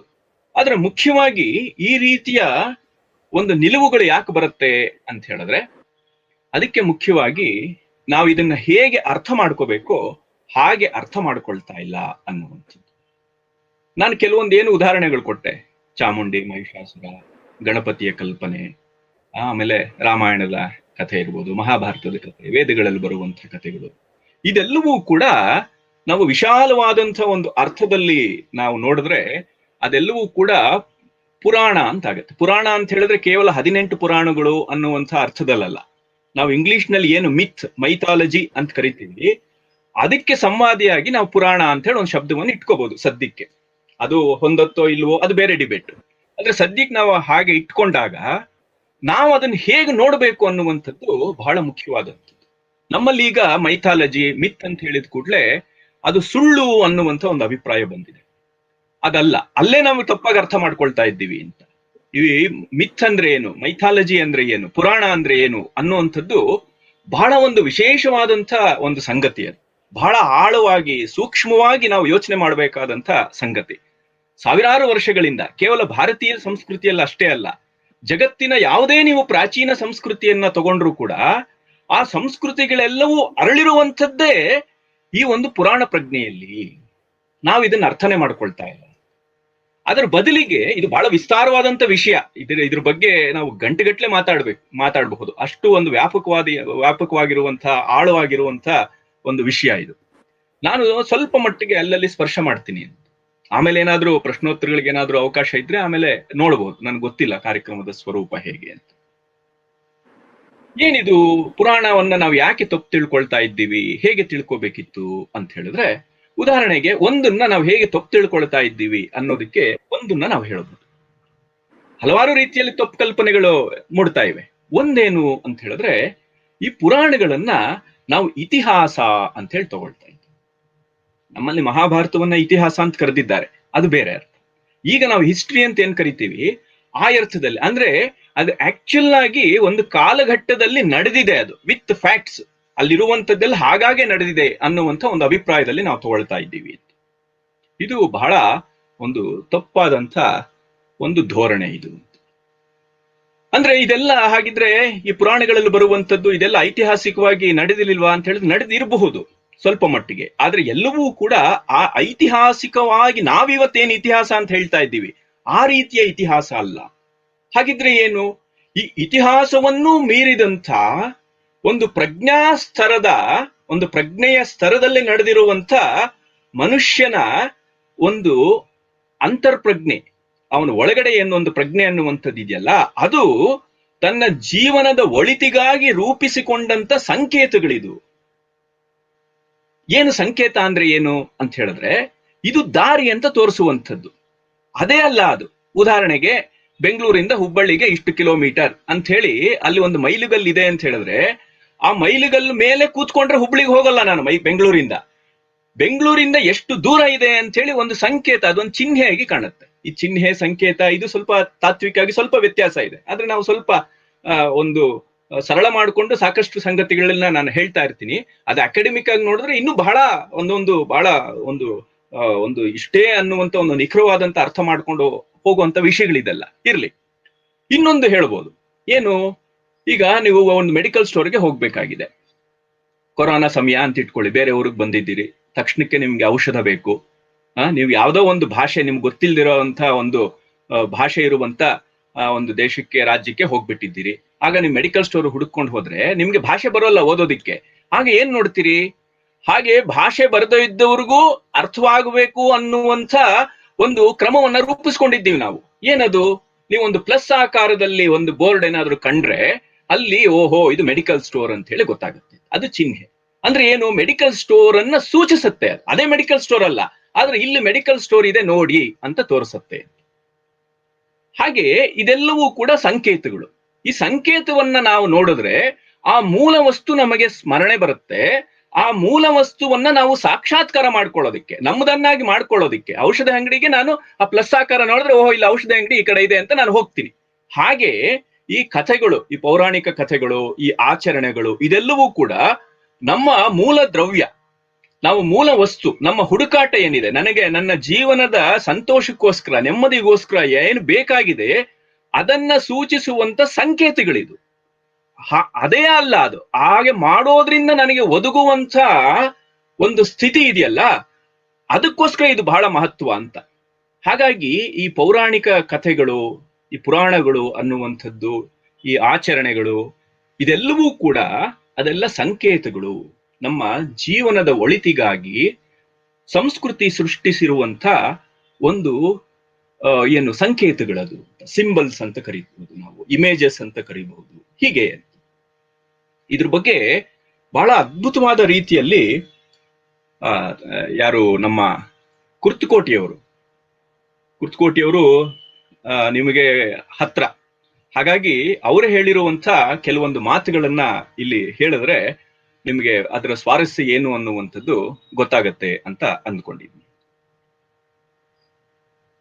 ಪ್ರಾಚೀನ ಮಾನವರಿಗೆ ಇತಿಹಾಸದ ಭಯ ಇರಲಿಲ್ಲ. ಏಕೆಂದರೆ ಪ್ರಗತಿಶೀಲ ಇತಿಹಾಸದ ಕಲ್ಪನೆ ಅವನಿಗೆ ಇರಲಿಲ್ಲ. ನಮ್ಮ ದೇಶದಲ್ಲಂತೂ ಇತಿಹಾಸ ಶಾಸ್ತ್ರವಾಗಿ ಬೆಳೆಯಲೇ ಇಲ್ಲ.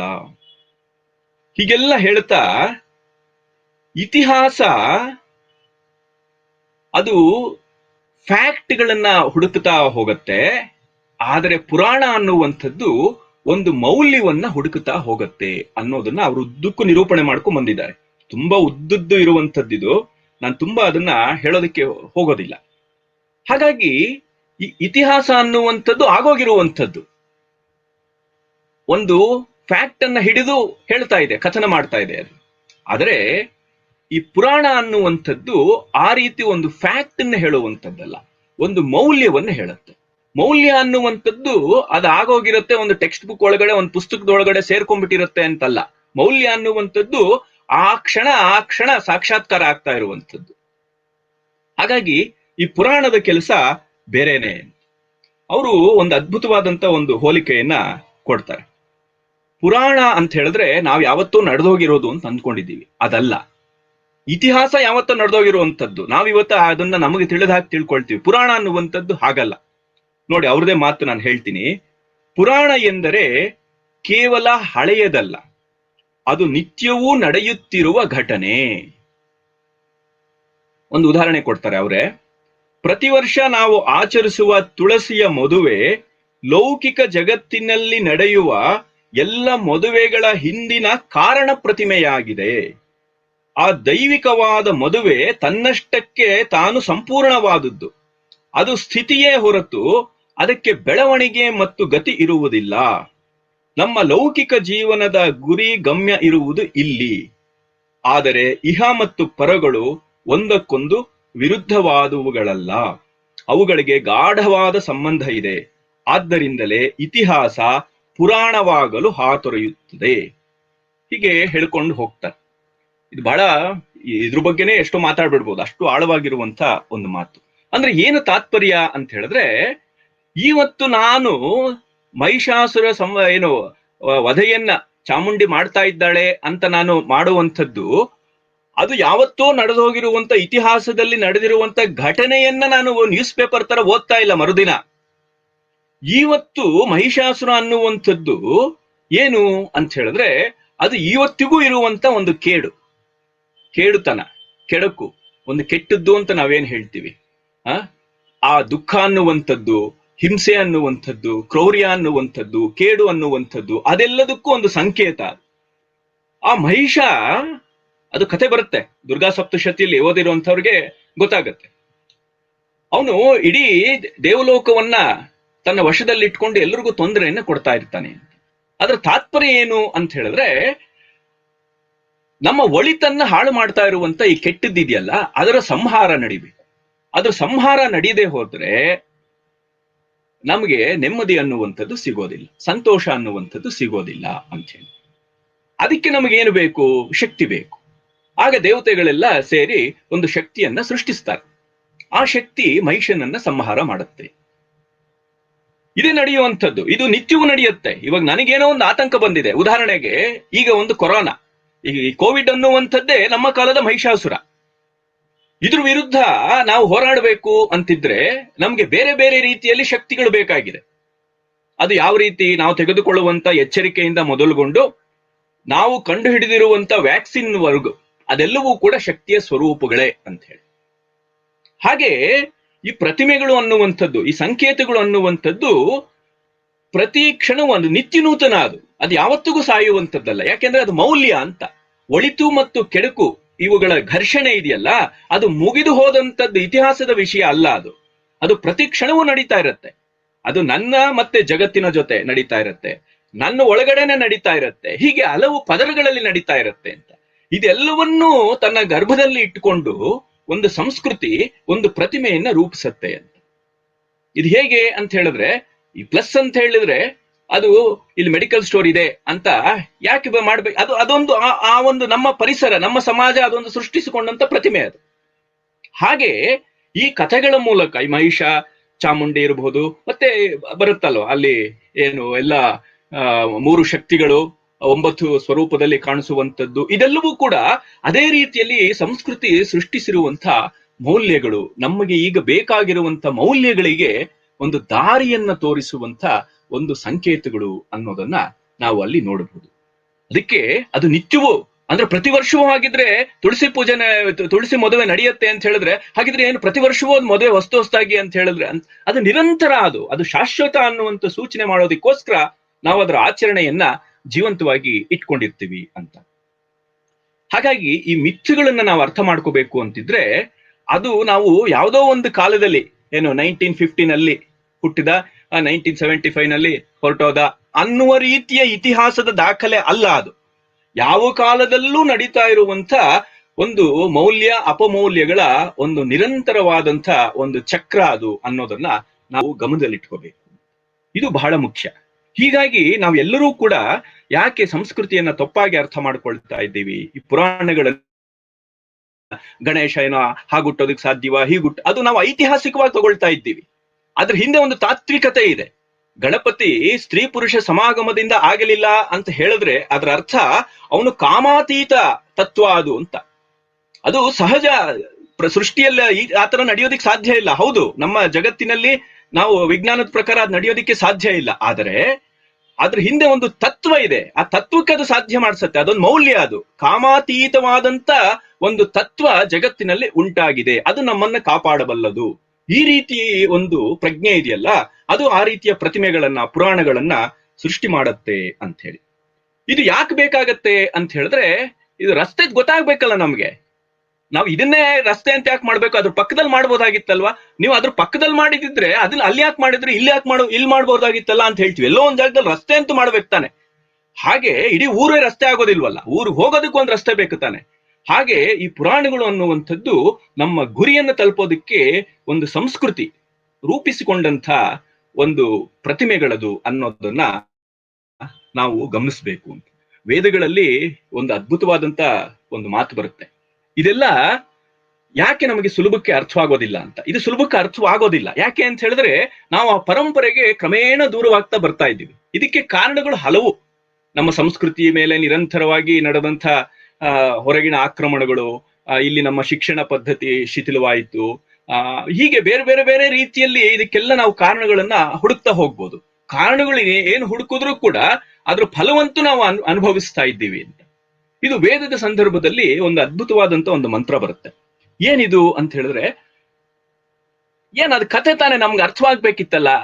ಕತೆ ಕೇಳಿದ್ರೆ ಯಾಕೆ ನಮ್ಗೆ ಅರ್ಥವಾಗೋದಿಲ್ಲ ಅಂತ ನಾವು ಅಂದ್ಕೊಳ್ತೀವಿ. ಆದ್ರೆ ಅಷ್ಟು ಸುಲಭಕ್ಕಲ್ಲ ಅದು. ನಾವು ಎಷ್ಟೋ ಮಾತುಗಳು ನಾವು ಮೇಲ್ನೋಟಕ್ಕೆ ನಮ್ಗೆ ಅರ್ಥವಾಗತ್ತೆ ಅಂತ ಅನ್ನಿಸ್ತಾ ಇರುತ್ತೆ, ಆದ್ರೆ ಅರ್ಥವಾಗ್ತಾ ಇರೋದಿಲ್ಲ ಅದ್ರ ನಿಜವಾದ ಅರ್ಥದಲ್ಲಿ. ಇದ್ರ ಬಗ್ಗೆ ಒಂದು ಬಹಳ ಅದ್ಭುತವಾದಂತ ಒಂದು ಹೋಲಿಕೆ ಕೊಟ್ಟು ವೇದ ಒಂದು ಮಂತ್ರವನ್ನು ಹೇಳುತ್ತೆ. ಉತತ್ವ ಪಶ್ಯನ್ ನದದರ್ಶ ವಾಚಂ ಉತತ್ವ ಶೃಣ್ವನ್ ನ ಶೃಣೋತ್ಯೇನಾಂ ಉತೋ ತಸ್ಮೈ ತನ್ವ ವಿಸಸ್ರೆ ಜಾಯೇವ ಪತ್ಯ ಉಷತಿ ಸುವಾಸಾಹ. ಅದು ಮಂತ್ರ, ಋಗ್ವೇದದಲ್ಲಿ ಬರುವಂಥದ್ದು. ಏನು ಅಂತ ಹೇಳಿದ್ರೆ, ಕೆಲವರು ಮಾತನ್ನ ಕೇಳ್ತಾ ಇದ್ದಾರೆ ಆದ್ರೆ ಕೇಳ್ತಾ ಇಲ್ಲ ಅಂತ. ಅಂದ್ರೆ ಏನು, ಕೇಳ್ತಾ ಇದ್ದ ಕಿವಿಗೆ ಬೀಳ್ತಾ ಇದೆ ಆದ್ರೆ ಅರ್ಥವಾಗ್ತಿಲ್ಲ ಅಂತ ಅರ್ಥ. ಇನ್ ಕೆಲವರು ನೋಡ್ತಾ ಇದ್ದಾರೆ ಆದ್ರೆ ನೋಡ್ತಾ ಇಲ್ಲ ಅಂತ. ಅಂದ್ರೆ ಅದೇನು ಅಂತ ಗ್ರಹಿಸಕ್ ಆಗ್ತಿಲ್ಲ ಅಂತ. ಈಗ ನಾವು ಏನೇನೋ ನೋಡ್ತೀವಿ ಅಲ್ವಾ, ನಮ್ಗೆ ಆಪಲ್ ಇರ್ಲಿ, ನಮ್ ತಲೆ ಮೇಲೆ ಹಲಸರಣ ಬಿದ್ರು ನಮ್ಗೆ ಅದ್ರ ಒಂದು ಗ್ರಾವಿಟಿ ಇತ್ತು ಅನ್ನುವಂಥದ್ದು ಗೊತ್ತಾಗೋದಿಲ್ಲ. ಅದ್ ಯಾರಿಗೋ ನ್ಯೂಟನ್ ಅಂತವನಿಗೆ ಅದು ಗೊತ್ತಾಯ್ತು. ಹಾಗೆ ನಾವು ನೋಡಿದ ಮಾತ್ರಕ್ಕೆ ಎಲ್ಲ ನಮ್ಗೆ ಅರ್ಥವಾಗತ್ತೆ ಗೊತ್ತಾಗ್ತಿದೆ ಅಂತೇನಿಲ್ಲ. ಹಾಗಾಗಿ ಕೆಲವರು ನೋಡ್ತಾ ಇದ್ದಾರೆ ಆದ್ರೆ ನೋಡ್ತಾ ಇಲ್ಲ, ಕೇಳ್ತಾ ಇದ್ದಾರೆ ಆದ್ರೆ ಕೇಳ್ತಾ ಇಲ್ಲ. ಏನು, ಈ ಮಾತು ಅನ್ನುವಂಥ ತತ್ವ ಇದೆಯಲ್ಲ, ಅದನ್ನ ಈ ತರ ನಡೀತಾ ಇದೆ ವಿದ್ಯಮಾನ ಒಂದು. ಆದರೆ ಇದು ಕೆಲವ್ರಿಗೆ ಮಾತ್ರ ಗೊತ್ತಾಗತ್ತಂತೆ. ಯಾರಿಗೆ ಗೊತ್ತಾಗತ್ತೆ ಅಂತ ಹೇಳಿದ್ರೆ, ಇದು ಚೆನ್ನಾಗಿ ಹೇಳ್ತಾ ಇದೆ. ಇದು ನಿಜವಾಗ್ಲೂ ಶ್ರದ್ಧೆಯಿಂದ ಯಾರು ಇದನ್ನ ಅನುಸಂಧಾನ ಮಾಡ್ತಾರೋ ಅವ್ರಿಗೆ ಇದು ಗೊತ್ತಾಗತ್ತೆ. ಹೇಗೆ ಗೊತ್ತಾಗತ್ತೆ ಅಂತ ಹೇಳಿದ್ರೆ, ಹೆಂಡತಿ ತನ್ನ ಸೌಂದರ್ಯವನ್ನ ತನ್ನ ಗಂಡನಿಗೆ ಮಾತ್ರ ತೋರಿಸುವಂತೆ ಈ ವಾಕ್ತತ್ವ ಆ ರೀತಿಯ ಒಂದು ಶ್ರದ್ಧೆ ನಿಷ್ಠೆ ಇದ್ದರೆ ಮಾತ್ರ ಪ್ರಕಟ ಆಗತ್ತೆ ಅಂತ. ನೋಡಿ, ಒಂದು ಗಂಡು ಹೆಣ್ಣಿನ ಒಂದು ದಾಂಪತ್ಯದ ಹಿನ್ನೆಲೆಯಲ್ಲಿ, ಅಂದ್ರೆ ಹೆಂಡತಿ ತನ್ನ ಸೌಂದರ್ಯವನ್ನ ಗಂಡನಿಗೆ ಮಾತ್ರ ತೋರಿಸುವಂಥದ್ದು. ಹಾಗೆ ಈ ವಾಕ್ತತ್ವ ಅನ್ನುವಂಥದ್ದು ಎಲ್ರಿಗೂ ಗೊತ್ತಾಗುವಂಥದ್ದಲ್ಲ, ಆ ರೀತಿಯ ಒಂದು ಬಾಂಧವ್ಯ ಇರಬೇಕು ಅಂತ. ಇದನ್ನೇ ಕಾಳಿದಾಸ ಹೇಳಿದ್ದು, ವಾಗರ್ಥಾವಿವ ಸಂಪೃಕ್ತೋ ವಾಗರ್ಥ ಪ್ರತಿಪತ್ತಯೇ. ಈ ವಾಕು ಮತ್ತು ಅರ್ಥ ಹೇಗಿದೆ ಅಂತ ಹೇಳಿದ್ರೆ, ಜಗತಪ್ಪಿತರೋ ಒಂದೇ ಪಾರ್ವತಿ ಪರಮೇಶ್ವರ, ಆತರ ಒಂದು ದಾಂಪತ್ಯದಲ್ಲಿ ಇದಿದೆ ಅಂತ ಹೇಳಿ ಬಹಳ ಅದ್ಭುತವಾದಂತ ಒಂದು ಆಳವಾದಂತ ಒಂದು ಸಂಗತಿ ಇಲ್ಲಿರುವಂಥದ್ದು. ಹಾಗೆ ಈ ಪುರಾಣಗಳು ಅನ್ನುವಂಥದ್ದು ಅದು ಏನನ್ನ ನಮಗೆ ವಾಚ್ಯವಾಗಿ ಅಂದ್ರೆ ಮೇಲ್ನೋಟಕ್ಕೆ ಅದು ಹೇಳ್ತಾ ಇದೆ, ಅದಕ್ಕಿಂತನೂ ಅದರ ಒಳನೋಟಗಳು, ಅದರ ಆಳದಲ್ಲಿ ಅದರ ಗಹನತೆ ಇದೆಯಲ್ಲ, ಅದು ಬಹಳ ಸೂಕ್ಷ್ಮವಾಗಿರುತ್ತೆ. ಇದನ್ನ ಅರ್ಥ ಮಾಡ್ಕೊಳ್ಳೋದಕ್ಕೆ ನಮ್ಗೆ ಬೇರೆದೇ ಒಂದು ಆಯಾಮ ಬೇಕು ಅನ್ನೋದನ್ನ ನಾವು ಗಮನದಲ್ಲಿಟ್ಕೋಬೇಕು ಅಂತ. ಅದಕ್ಕೆ ಈ ಒಂದೊಂದು ಆಚಾರದ ಹಿನ್ನೆಲೆ ಕೂಡ ಒಬ್ಬೊಬ್ರಿಗೆ ಒಂದೊಂದು ರೀತಿಯಲ್ಲಿ ಇರುತ್ತೆ ಅಂತ. ಇದು ಎಲ್ಲರಿಗೂ ಕೂಡ ಒಂದೇ ಅಂತಲ್ಲ, ಎಲ್ರಿಗೂ ಒಂದೇ ಔಷಧ ಅಂತಲ್ಲ, ಎಲ್ರಿಗೂ ಇದು ಒಂದ್ ರೀತಿ ಏನು ಕೋವಿಡ್ಗೆ ಒಂದೇ ವ್ಯಾಕ್ಸಿನ್ ಇದ್ದಾಗಲ್ಲ. ಇದು ಒಂದು ಮೌಲ್ಯಕ್ಕೆ ಸಂಬಂಧಪಟ್ಟಿರೋದ್ರಿಂದ ಅವರವರಿಗೆ ಏನು ಅವರವರ ಸಂಸ್ಕಾರ, ಅವರವರ ಅನಿವಾರ್ಯತೆ, ಅವರವರ ಸಿದ್ಧತೆ, ಅದಕ್ಕೆ ಅನುಗುಣವಾಗಿ ಸಂಸ್ಕೃತಿ ಬೇರೆ ಬೇರೆ ವಿಚಾರಗಳನ್ನ, ಆ ಆಚಾರಗಳನ್ನ ರೂಢಿಸಿರುತ್ತೆ ಅಂತ. ಈ ದೇವತೆಗಳ ಕಲ್ಪನೆಯಲ್ಲೂ ಅಷ್ಟೇ, ಈ ಎಲ್ಲರಿಗೂ ಕೂಡ ಇದು ಪೂಜೆ ಮಾಡ್ಬೇಕು ಅಂತಿಲ್ಲ. ಈ ಪೂಜೆಯ ದಾರಿಯಲ್ಲಿ ಯಾರಿದ್ದಾರೆ ಅವ್ರಿಗಿದು ಅಂತೇಳಿ. ಅದಕ್ಕೆ ನಮ್ಮ ಶಾಸ್ತ್ರದಲ್ಲಿ ಒಂದು ಮಾತು ತುಂಬಾ ಚೆನ್ನಾಗಿದೆ. ಏನು ಅಂತ ಹೇಳಿದ್ರೆ, ಅಗ್ನೌ ಕ್ರಿಯವತಾಂ ದೇವೋ ದಿವಿ ದೇವೋ ಮನೀಷಿಣಾಂ ಪ್ರತಿಮಾ ಸ್ವಲ್ಪ ಬುದ್ಧೀನಾಂ ಯೋಗೀನಾಂ ಹೃದಯೇ ಹರಿಹಿ. ಇದು ಒಂದು ನಮ್ಮ ಶಾಸ್ತ್ರಗಳಲ್ಲಿ ಬರುವಂತ ಮಾತು. ಅಗ್ನೋ ಕ್ರಿಯವತಾಂ ದೇವೋ, ಈ ಕರ್ಮಗಳಲ್ಲಿ ಯಾರಿಗೆ ಆಸಕ್ತಿ ಶ್ರದ್ಧೆ ಇದೆ ಅವರು ದೇವರನ್ನೆಲ್ಲಿ ಕಾಣ್ತಾರೆ ಅಂತ ಹೇಳಿದ್ರೆ ಅಗ್ನಿಯಲ್ಲಿ ಕಾಣ್ತಾರೆ ಅಂತ. ಅಂದ್ರೆ ಯಜ್ಞ ಯಾಗ ಇತ್ಯಾದಿ ವೈದಿಕ ಪರಂಪರೆ ಏನಿದೆ ಅವರಿಗೆ ಅಲ್ಲಿ ಅಗ್ನಿಯೇ ದೇವತೆ, ಅಲ್ಲಿ ಕಾಣ್ತಾರೆ ಅಂತ. ದಿವಿ ದೇವೋ ಮನೀಷಿಣಾಂ, ಸ್ವಲ್ಪ ವೈಚಾರಿಕತೆ ವಿಚಾರ ಇರುವಂತದ್ದು, ಆಚಾರ ಇಟ್ಕೊಂಡವರು, ಒಳ್ಳೇದು ಕೆಟ್ಟದ್ದು ಈ ರೀತಿ ಯೋಚನೆ ಮಾಡುವಂತ ಸಚ್ಚಾರಿತ್ರ್ಯವಂತರು ಯಾರಿದ್ದಾರೆ ಅವರು ದೇವತೆಗಳನ್ನ ಎಲ್ಲಿ ಕಾಣ್ತಾರೆ ಅಂದ್ರೆ ಸ್ವರ್ಗದಲ್ಲಿ ಕಾಣ್ತಾರೆ. ಅಂದ್ರೆ ಅದೊಂದು ವಿಶೇಷವಾದ ಸ್ಥಾನದಲ್ಲಿರುವಂಥದ್ದು ಅಂತ ಕಾಣುತ್ತಾರೆ ಅಂತ. ಆದ್ರೆ ಸಾಮಾನ್ಯ ಜನ ಎಲ್ಲಿ ದೇವತೆಗಳನ್ನ ಕಾಣ್ತಾರೆ? ಅವ್ರಿಗೆ ಈ ರೀತಿ ಯಜ್ಞಯಾಗಾದಿಗಳನ್ನು ಮಾಡುವಂತ ಸಾಮರ್ಥ್ಯವೂ ಇಲ್ಲ. ಆಮೇಲೆ ಅದನ್ನ ವೈಚಾರಿಕವಾಗಿ ಏನು ಯೋಚನೆ ಮಾಡಿ ಅವರು ಪಾಪ ಪುಣ್ಯಗಳು ಈ ರೀತಿ ಯೋಚನೆ ಮಾಡುವಂತ ಸ್ಥಿತಿಯಲ್ಲೂ ಅವ್ರು ಇರೋದಿಲ್ಲ. ಅವರು ನಾನು ದೇವ್ರನ್ನ ನೋಡ್ದೆ, ದೇವ್ರ ಜೊತೆ ಮಾತಾಡ್ದೆ, ದೇವ್ರನ್ನ ನಾನು ನೋಡ್ದೆ ಅಂತ. ಅದಕ್ಕೆ ಅಲ್ಪ ಬುದ್ಧಿ ಅಂದ್ರೆ ಬುದ್ಧಿ ಇಲ್ಲದೆ ಇದ್ದವರು ಅಂತ, ಕಡಿಮೆ ಯೋಚನೆ ಮಾಡುವಂತ ಶಕ್ತಿ ಇರುವಂತವ್ರು. ಅವ್ರು ಎಲ್ಲಿಗೆ ಹೋಗ್ತಾರೆ? ಪ್ರತಿಮಾ ಸ್ವಲ್ಪ ಬುದ್ಧಿನಾಂ, ಅವರು ಪ್ರತಿಮೆಗಳಲ್ಲಿ ಗುಡಿ ಗೋಪುರಗಳಲ್ಲಿ ಕಾಣ್ತಾರೆ ಅಂತ ಹೇಳಿ. ಇದೆಲ್ಲ ಬಿಟ್ಟು ಯೋಗಿಗಳಿರ್ತಾರೆ, ಅವ್ರಿಗೆ ತಮ್ಮ ಸಾಧನೆಯಿಂದಲೇ ಆ ಒಳಗಡೆ ಇರುವಂತ ಬೆಳಕನ್ನ ಅವ್ರು ಕಂಡುಕೊಂಡಿರ್ತಾರೆ, ಚೈತನ್ಯವನ್ನ ಕಂಡುಕೊಂಡಿರ್ತಾರೆ. ದೇವತೆ ಅಂದ್ರೆ ಅದೇ ತಾನೆ. ಅದಕ್ಕೆ ಯೋಗೀನಾಂ ಹೃದಯೇ ಹರಿಹಿ, ಅಂಥವ್ರು ಎಲ್ಲೂ ಹೋಗ್ಬೇಕಾಗಿಲ್ಲ, ಏನು ಮಾಡ್ಬೇಕಾಗಿಲ್ಲ, ತಮ್ಮ ಹೃದಯದಲ್ಲೇ ಅವರು ದೇವರನ್ನ ಕಾಣುತ್ತಾರೆ ಅಂತ. ಹೀಗೆ ಈ ಒಂದೊಂದು ಸಂಕೇತವನ್ನು ಕೂಡ ನಾವು ಯಾರಿಗದು ಹೇಳಿರುವಂಥದ್ದು ಅನ್ನುವಂಥದ್ದು ಬಹಳ ಮುಖ್ಯವಾಗತ್ತೆ. ಯಾವ ಕಥೆ ಯಾರಿಗೆ, ಯಾವ ಒಂದು ಆಚರಣೆ ಯಾರಿಗೆ ಹೇಳಿರುವಂಥದ್ದು, ಎಲ್ಲರಿಗೂ ಎಲ್ಲವೂ ಅಲ್ಲ.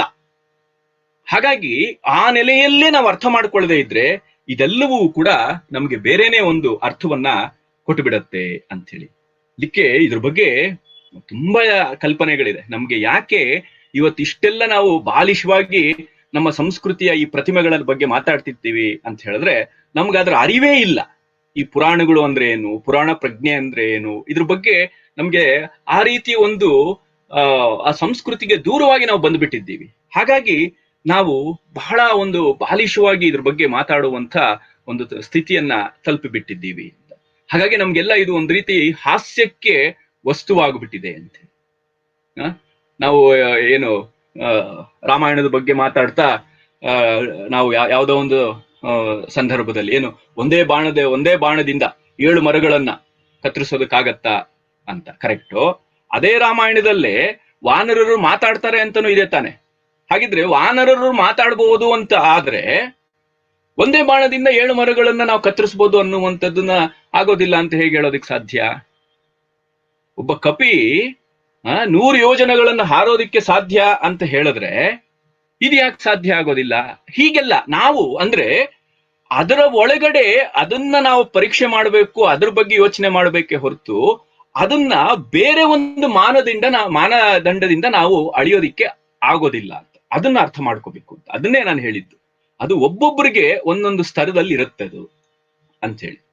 ನಮಗೇನು ಒಂದು ಕಲ್ಲು ಅಂತ ಹೇಳಿದ್ರೆ ಅದು ಕಲ್ಲು ಅಷ್ಟೇ. ಆದ್ರೆ ಒಬ್ಬ ಶಿಲ್ಪಿ ಅದನ್ನ ನೋಡಿದ್ರೆ ಅದರಲ್ಲಿ ಒಂದು ವಿಗ್ರಹವನ್ನ ಕಾಣ್ತಾನೆ. ಅದೇ ಒಬ್ಬ ಕಾಂಟ್ರಾಕ್ಟರ್ ನೋಡಿದ್ರೆ ಅವನು ಅದರಲ್ಲಿ ದುಡ್ಡನ್ನು ನೋಡ್ತಾನೆ. ಅದೇ ಒಬ್ಬ ಜಿಯಾಲಜಿಸ್ಟ್ ವಿಜ್ಞಾನಿ ನೋಡಿದ್ರೆ ಅದು ಈ ರೀತಿ ವರ್ಗಕ್ಕೆ ಸೇರಿದಂತ ಒಂದು ಖನಿಜ ಅಂತ ನೋಡ್ತಾನೆ.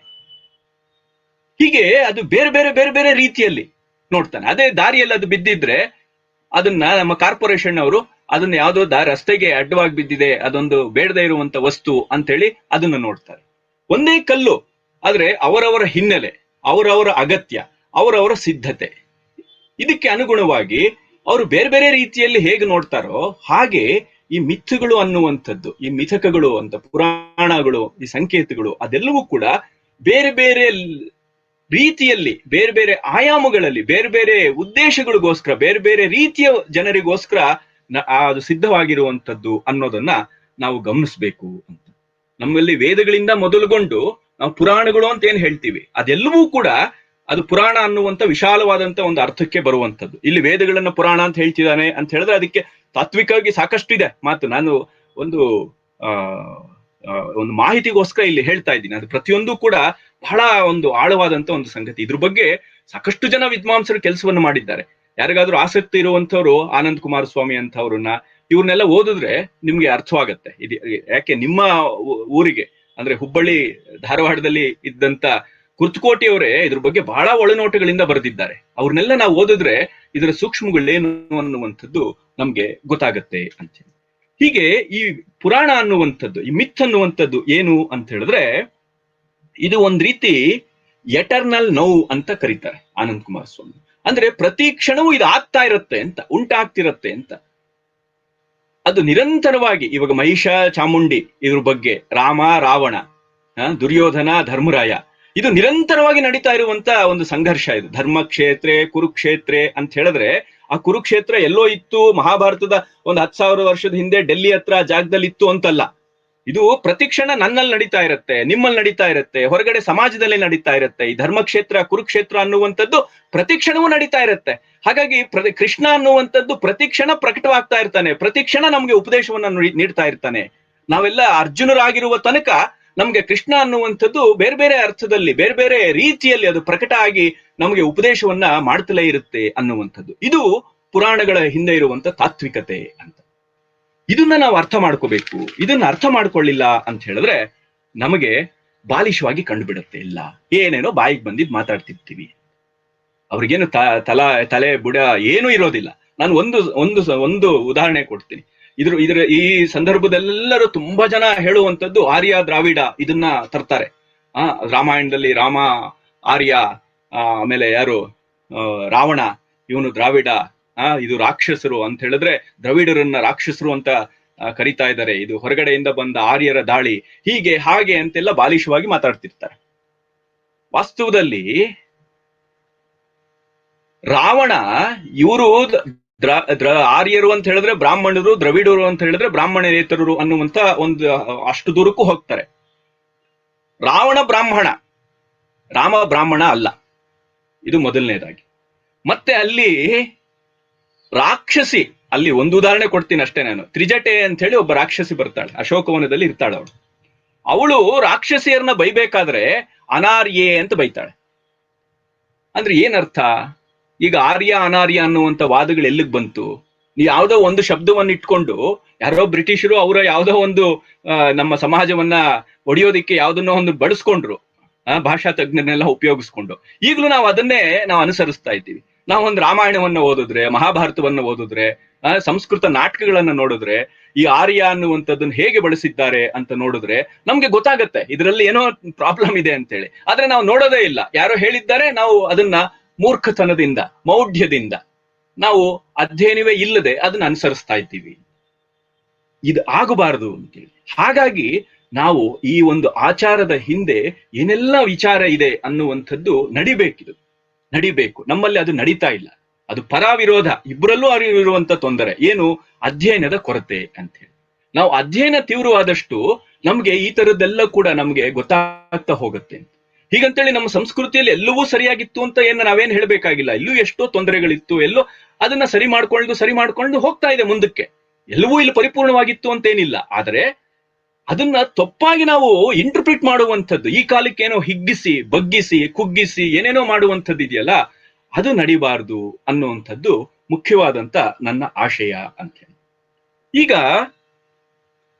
ಈಗ ನಾವು ನವರಾತ್ರಿ ಸಂದರ್ಭದಲ್ಲೇ ಈ ಉಪನ್ಯಾಸವನ್ನ ಇಟ್ಕೊಂಡಿರೋದ್ರಿಂದ, ನಮ್ಮ ಶೀರ್ಷಿಕೆಯು ನವರಾತ್ರಿಗೆ ಸಂಬಂಧಿಸಿ ನಾವು ಕೊಟ್ಟಿರೋದ್ರಿಂದ, ನವರಾತ್ರಿ ಬಗ್ಗೆನೆ ಕೆಲವೊಂದು ಮಾತುಗಳನ್ನ ಇಟ್ಕೊಂಡು ಅದು ಹೇಗೆ ಈ ಒಂದು ನಮ್ಮ ಈ ಪುರಾಣ ಪ್ರಜ್ಞೆಯ ಹಿಂದೆ, ಒಂದು ಸಂಕೇತಗಳ ಹಿಂದೆ ಅದನ್ನ ನೋಡಿದ್ರೆ ಅದರ ಸ್ವಾರಸ್ಯಗಳು ನಮಗೆ ಎಟಕತ್ತೆ ಅಂತ ನೋಡಬಹುದು.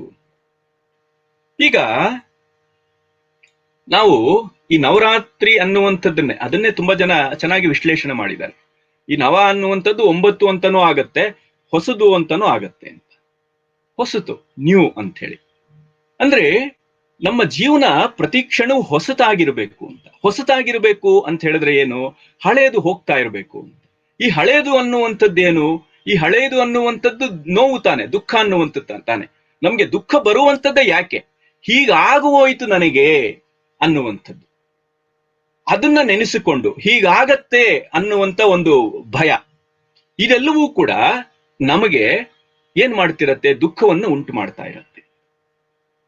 ನಮಗೆ ಹೊಸತಾಗಿ ನೋಡೋದಕ್ಕೆ ಅವಕಾಶವನ್ನೇ ಕೊಡೋದಿಲ್ಲ.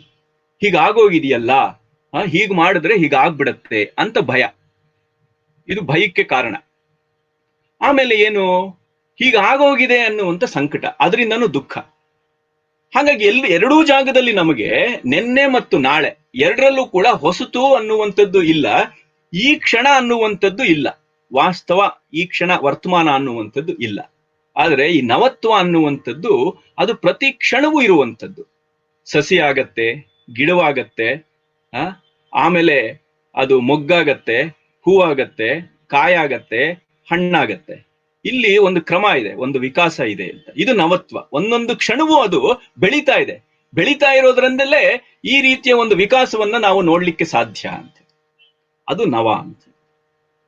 ಈ ನವರಾತ್ರಿ ಅಂತ ಹೇಳಿದ್ರೆ ಹೀಗೆ ನಮ್ಮ ಚೈತನ್ಯವನ್ನ, ನಾವು ಕಳೆದುಕೊಂಡಿರುವಂತಹ ಚೈತನ್ಯವನ್ನ ಮತ್ತೆ ನಮ್ಮಲ್ಲಿ ಉದ್ದೀಪನ ಮಾಡಿಸೋದಕ್ಕೆ ಒಂದು ನೆರವಾಗುವಂತ ಒಂದು ಸಾಂಕೇತಿಕತೆ, ಒಂದು ಆಚಾರ, ಇದೆಲ್ಲವನ್ನೂ ಕೂಡ ಒಂದು ಹಬ್ಬದ ರೀತಿಯಲ್ಲಿ ನಮ್ಮ ಸಂಸ್ಕೃತಿ ಅದನ್ನ ನಿರೂಪಣೆ ಮಾಡಿದೆ.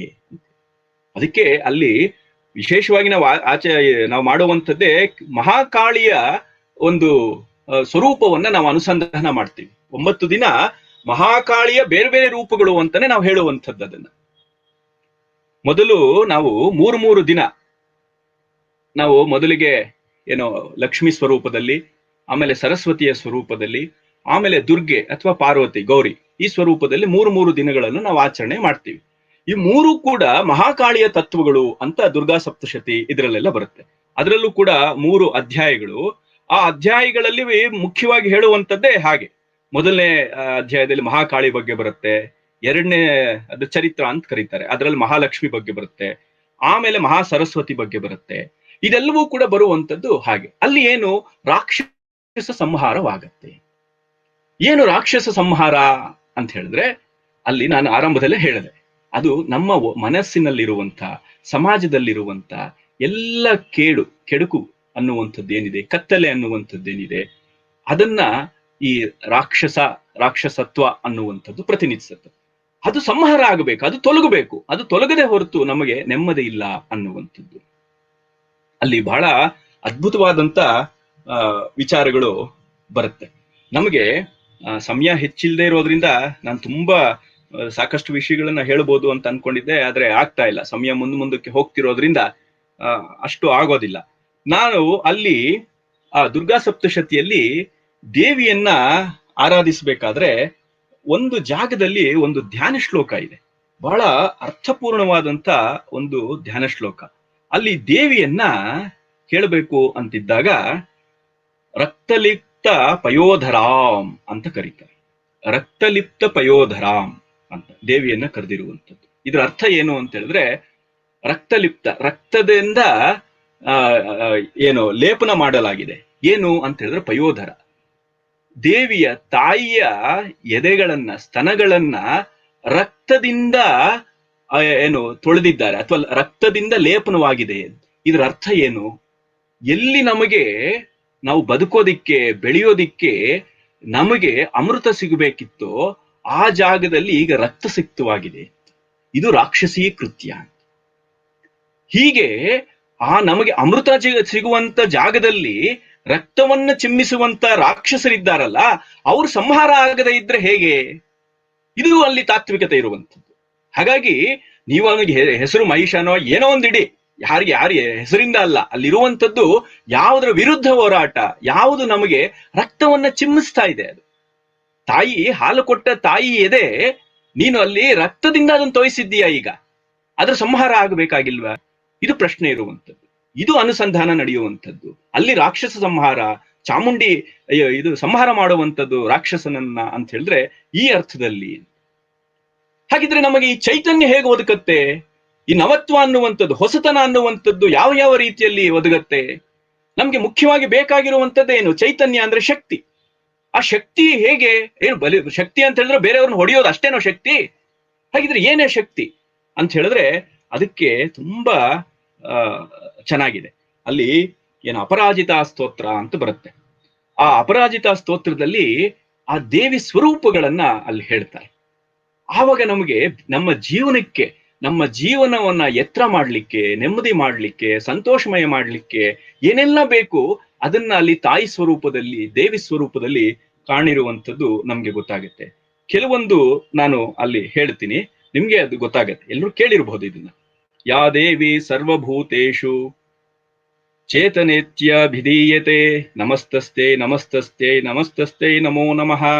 ಯಾ ದೇವಿ ಸರ್ವಭೂತೇಷು ಬುದ್ಧಿರೂಪೇಣ ಸಂಸ್ಥಿತ ನಮಸ್ತಸ್ತೆ ನಮಸ್ತಸ್ತೆ ನಮಸ್ತಸ್ತೆ ನಮೋ ನಮಃ. ಯಾ ದೇವಿ ಸರ್ವಭೂತೇಷು ನಿದ್ರಾರೂಪೇಣ ಸಂಸ್ಥಿತ ನಮಸ್ತಸ್ಯೈ ನಮಸ್ತಸ್ಯೈ ನಮಸ್ತಸ್ಯೈ ನಮೋ ನಮಃ. ಯಾ ದೇವಿ ಸರ್ವಭೂತೇಷು ಕ್ಷುಧಾರೂಪೇಣ ಸಂಸ್ಥಿತ ನಮಸ್ತಸ್ಯೈ ನಮಸ್ತಸ್ಯೈ ನಮಸ್ತಸ್ಯೈ ನಮೋ ನಮಃ. ಹೀಗೆ ಹೋಗತ್ತೆ. ಯಾ ದೇವಿ ಸರ್ವಭೂತೇಷು ಶಕ್ತಿರೂಪೇಣ ಸಂಸ್ಥಿತ ಅಂತ ಬರುತ್ತೆ. ಇನ್ನೊಂದು ಜಾಗದಲ್ಲಿ ತೃಷ್ಣಾರೂಪೇಣ ಸಂಸ್ಥಿತ, ಮುಂದಕ್ಕೆ ಕ್ಷಾಂತಿರೂಪೇಣ ಸಂಸ್ಥಿತ, ಲಜ್ಜಾರೂಪೇಣ ಸಂಸ್ಥಿತ, ಶಾಂತಿರೂಪೇಣ ಸಂಸ್ಥಿತ, ಶ್ರದ್ಧಾರೂಪೇಣ ಸಂಸ್ಥಿತ, ಕಾಂತಿರೂಪೇಣ ಸಂಸ್ಥಿತ, ಲಕ್ಷ್ಮಿರೂಪೇಣ ಸಂಸ್ಥಿತ, ಸ್ಮೃತಿರೂಪೇಣ ಸಂಸ್ಥಿತ, ದಯಾರೂಪೇಣ ಸಂಸ್ಥಿತ, ತುಷ್ಟಿರೂಪೇಣ ಸಂಸ್ಥಿತ, ಮಾತೃರೂಪೇಣ ಸಂಸ್ಥಿತ. ಹೀಗೆಲ್ಲ ಬರುತ್ತೆ. ಇದು ಶಕ್ತಿಗಳು ಅಂತ. ಒಂದೆರಡು ನೋಡೋಣ. ಏನು ಅದು ಚೈತನ್ಯ ಅಂತೇಳಿ ಅಂದ್ರೆ ಇದ್ರ ಅರ್ಥ ಏನು ಅಂದ್ರೆ, ಯಾವ ದೇವಿ ಸರ್ವ ಪ್ರಾಣಿಗಳಲ್ಲೂ ಕೂಡ ಬುದ್ಧಿ ರೂಪದಲ್ಲಿ ಇದ್ದಾಳೋ ಅಂಥವಳಿಗೆ ನಾನು ನಮಸ್ಕಾರ ಮಾಡ್ತೀನಿ.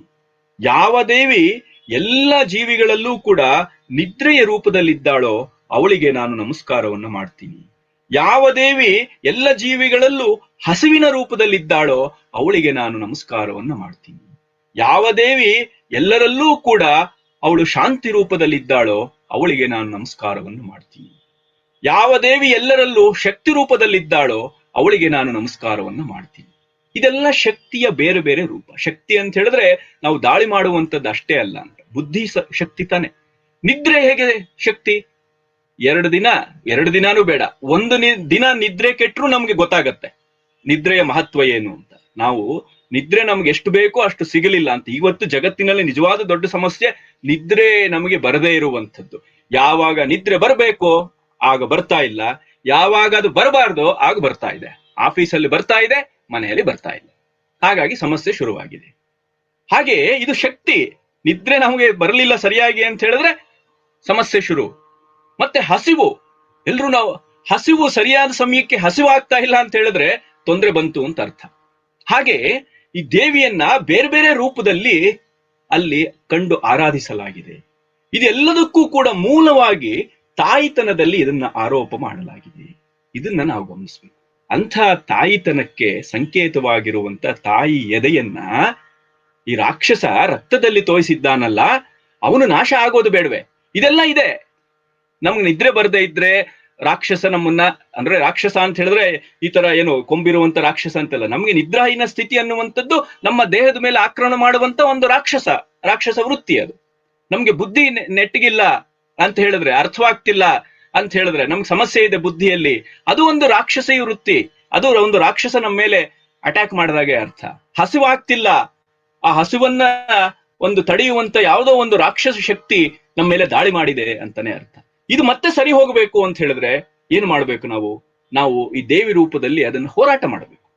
ಅದಕ್ಕೆ ದೇವರನ್ನ ಬೇರೆ ಬೇರೆ ರೀತಿಯಲ್ಲಿ ನಾವು ಹೇಳೋದುಂಟು.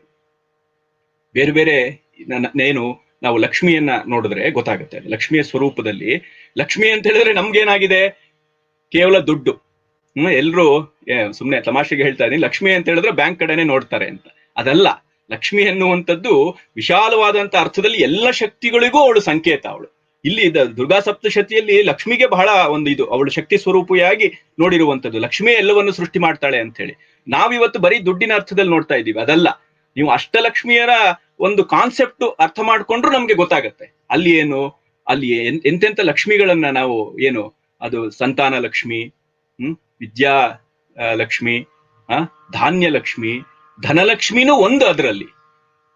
ಇದೆಲ್ಲನೂ ಇದೆ ಬೇರೆ ಬೇರೆ.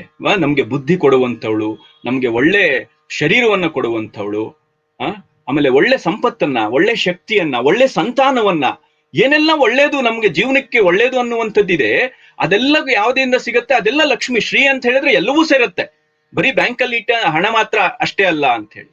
ಹಾಗಾಗಿ ಇದೆಲ್ಲವನ್ನೂ ಕೂಡ ಮಾತೃ ಸ್ವರೂಪದಲ್ಲಿ ನಾವು ನೋಡಿದ್ದೀವಿ, ತಾಯಿತನದಲ್ಲಿ ನೋಡಿದ್ದೀವಿ.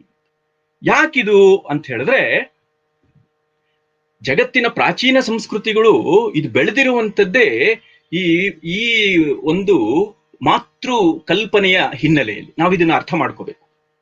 ಇದು ಬಹಳ ಒಂದು ವಿಶೇಷವಾದಂತ ಒಂದು ಸಂಗತಿ. ನಾನು ಅದನ್ನ ಒಂದು ಸಂಕ್ಷಿಪ್ತವಾಗಿ ಹೇಳೋದಿದ್ರೆ, ನಾವು ಸಂಸ್ಕೃತಿ ಅಂತ ಅರಳಿರುವಂಥದ್ದೇ ಈ ಮಾತೃಶಕ್ತಿಯನ್ನ ನಾವು ಅರ್ಥಕೊಂಡಾಗ ಅಂತ. ಏನು ಮಾತೃಶಕ್ತಿಯ ಒಂದು ಪ್ರಧಾನ ಗುಣ ಅಂತ ಹೇಳಿದ್ರೆ, ಅದು ನಮ್ಗೆ ಜನ್ಮವನ್ನ ನೀಡತ್ತೆ. ನಮ್ಗೆ ಜನ್ಮವನ್ನ ನೀಡಿರುವಂಥದ್ದು ಮಾತೃಶಕ್ತಿ. ಈ ಮಾತೃಶಕ್ತಿಯನ್ನ ಅರ್ಥ ಮಾಡ್ಕೊಂಡಿದ್ರಲ್ಲೇ ಮನುಷ್ಯನಾಗಿ ಇವತ್ತಾಗಿರುವಂಥದ್ದು.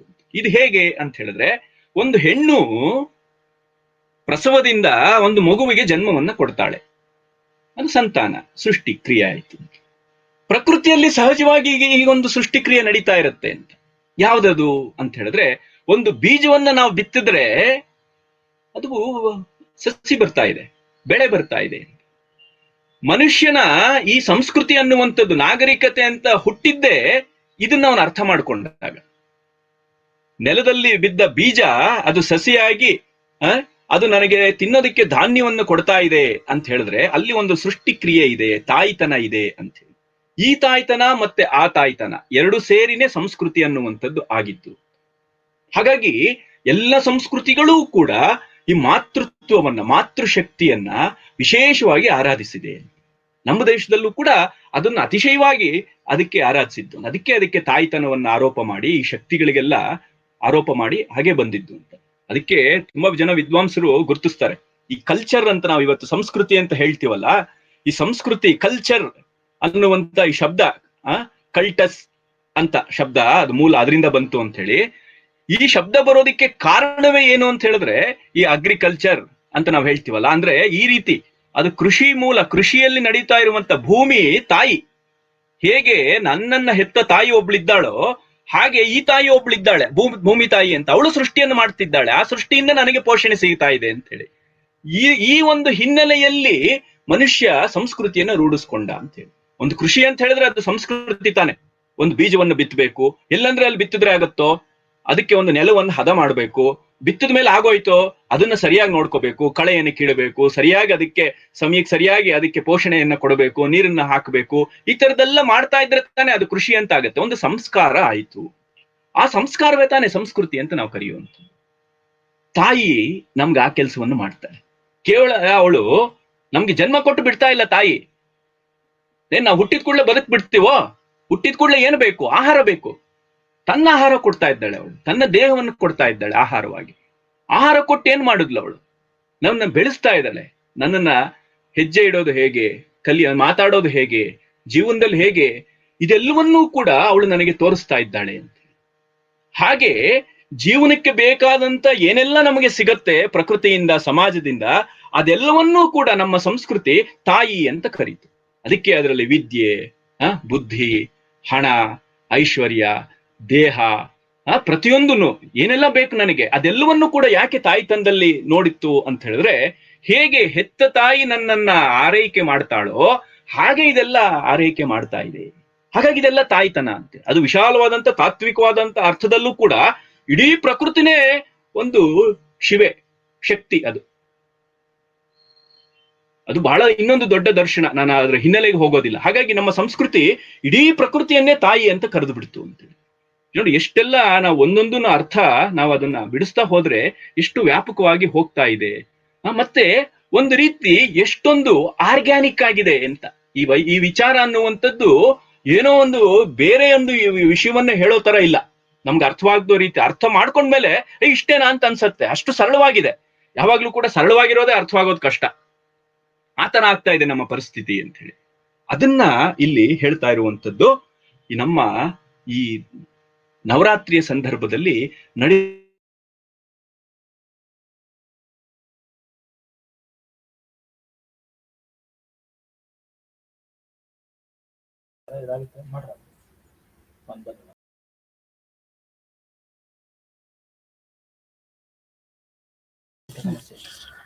ಸಂಪನ್ಮೂಲ ವ್ಯಕ್ತಿಗಳಲ್ಲಿ ತಾಂತ್ರಿಕತೆ ಉಂಟಾಗಿದೆ. ಒಂದು ಪುಟ್ಟ ವಿರಾಮ ತೆಗೆದುಕೊಂಡು ಬರೋಣ.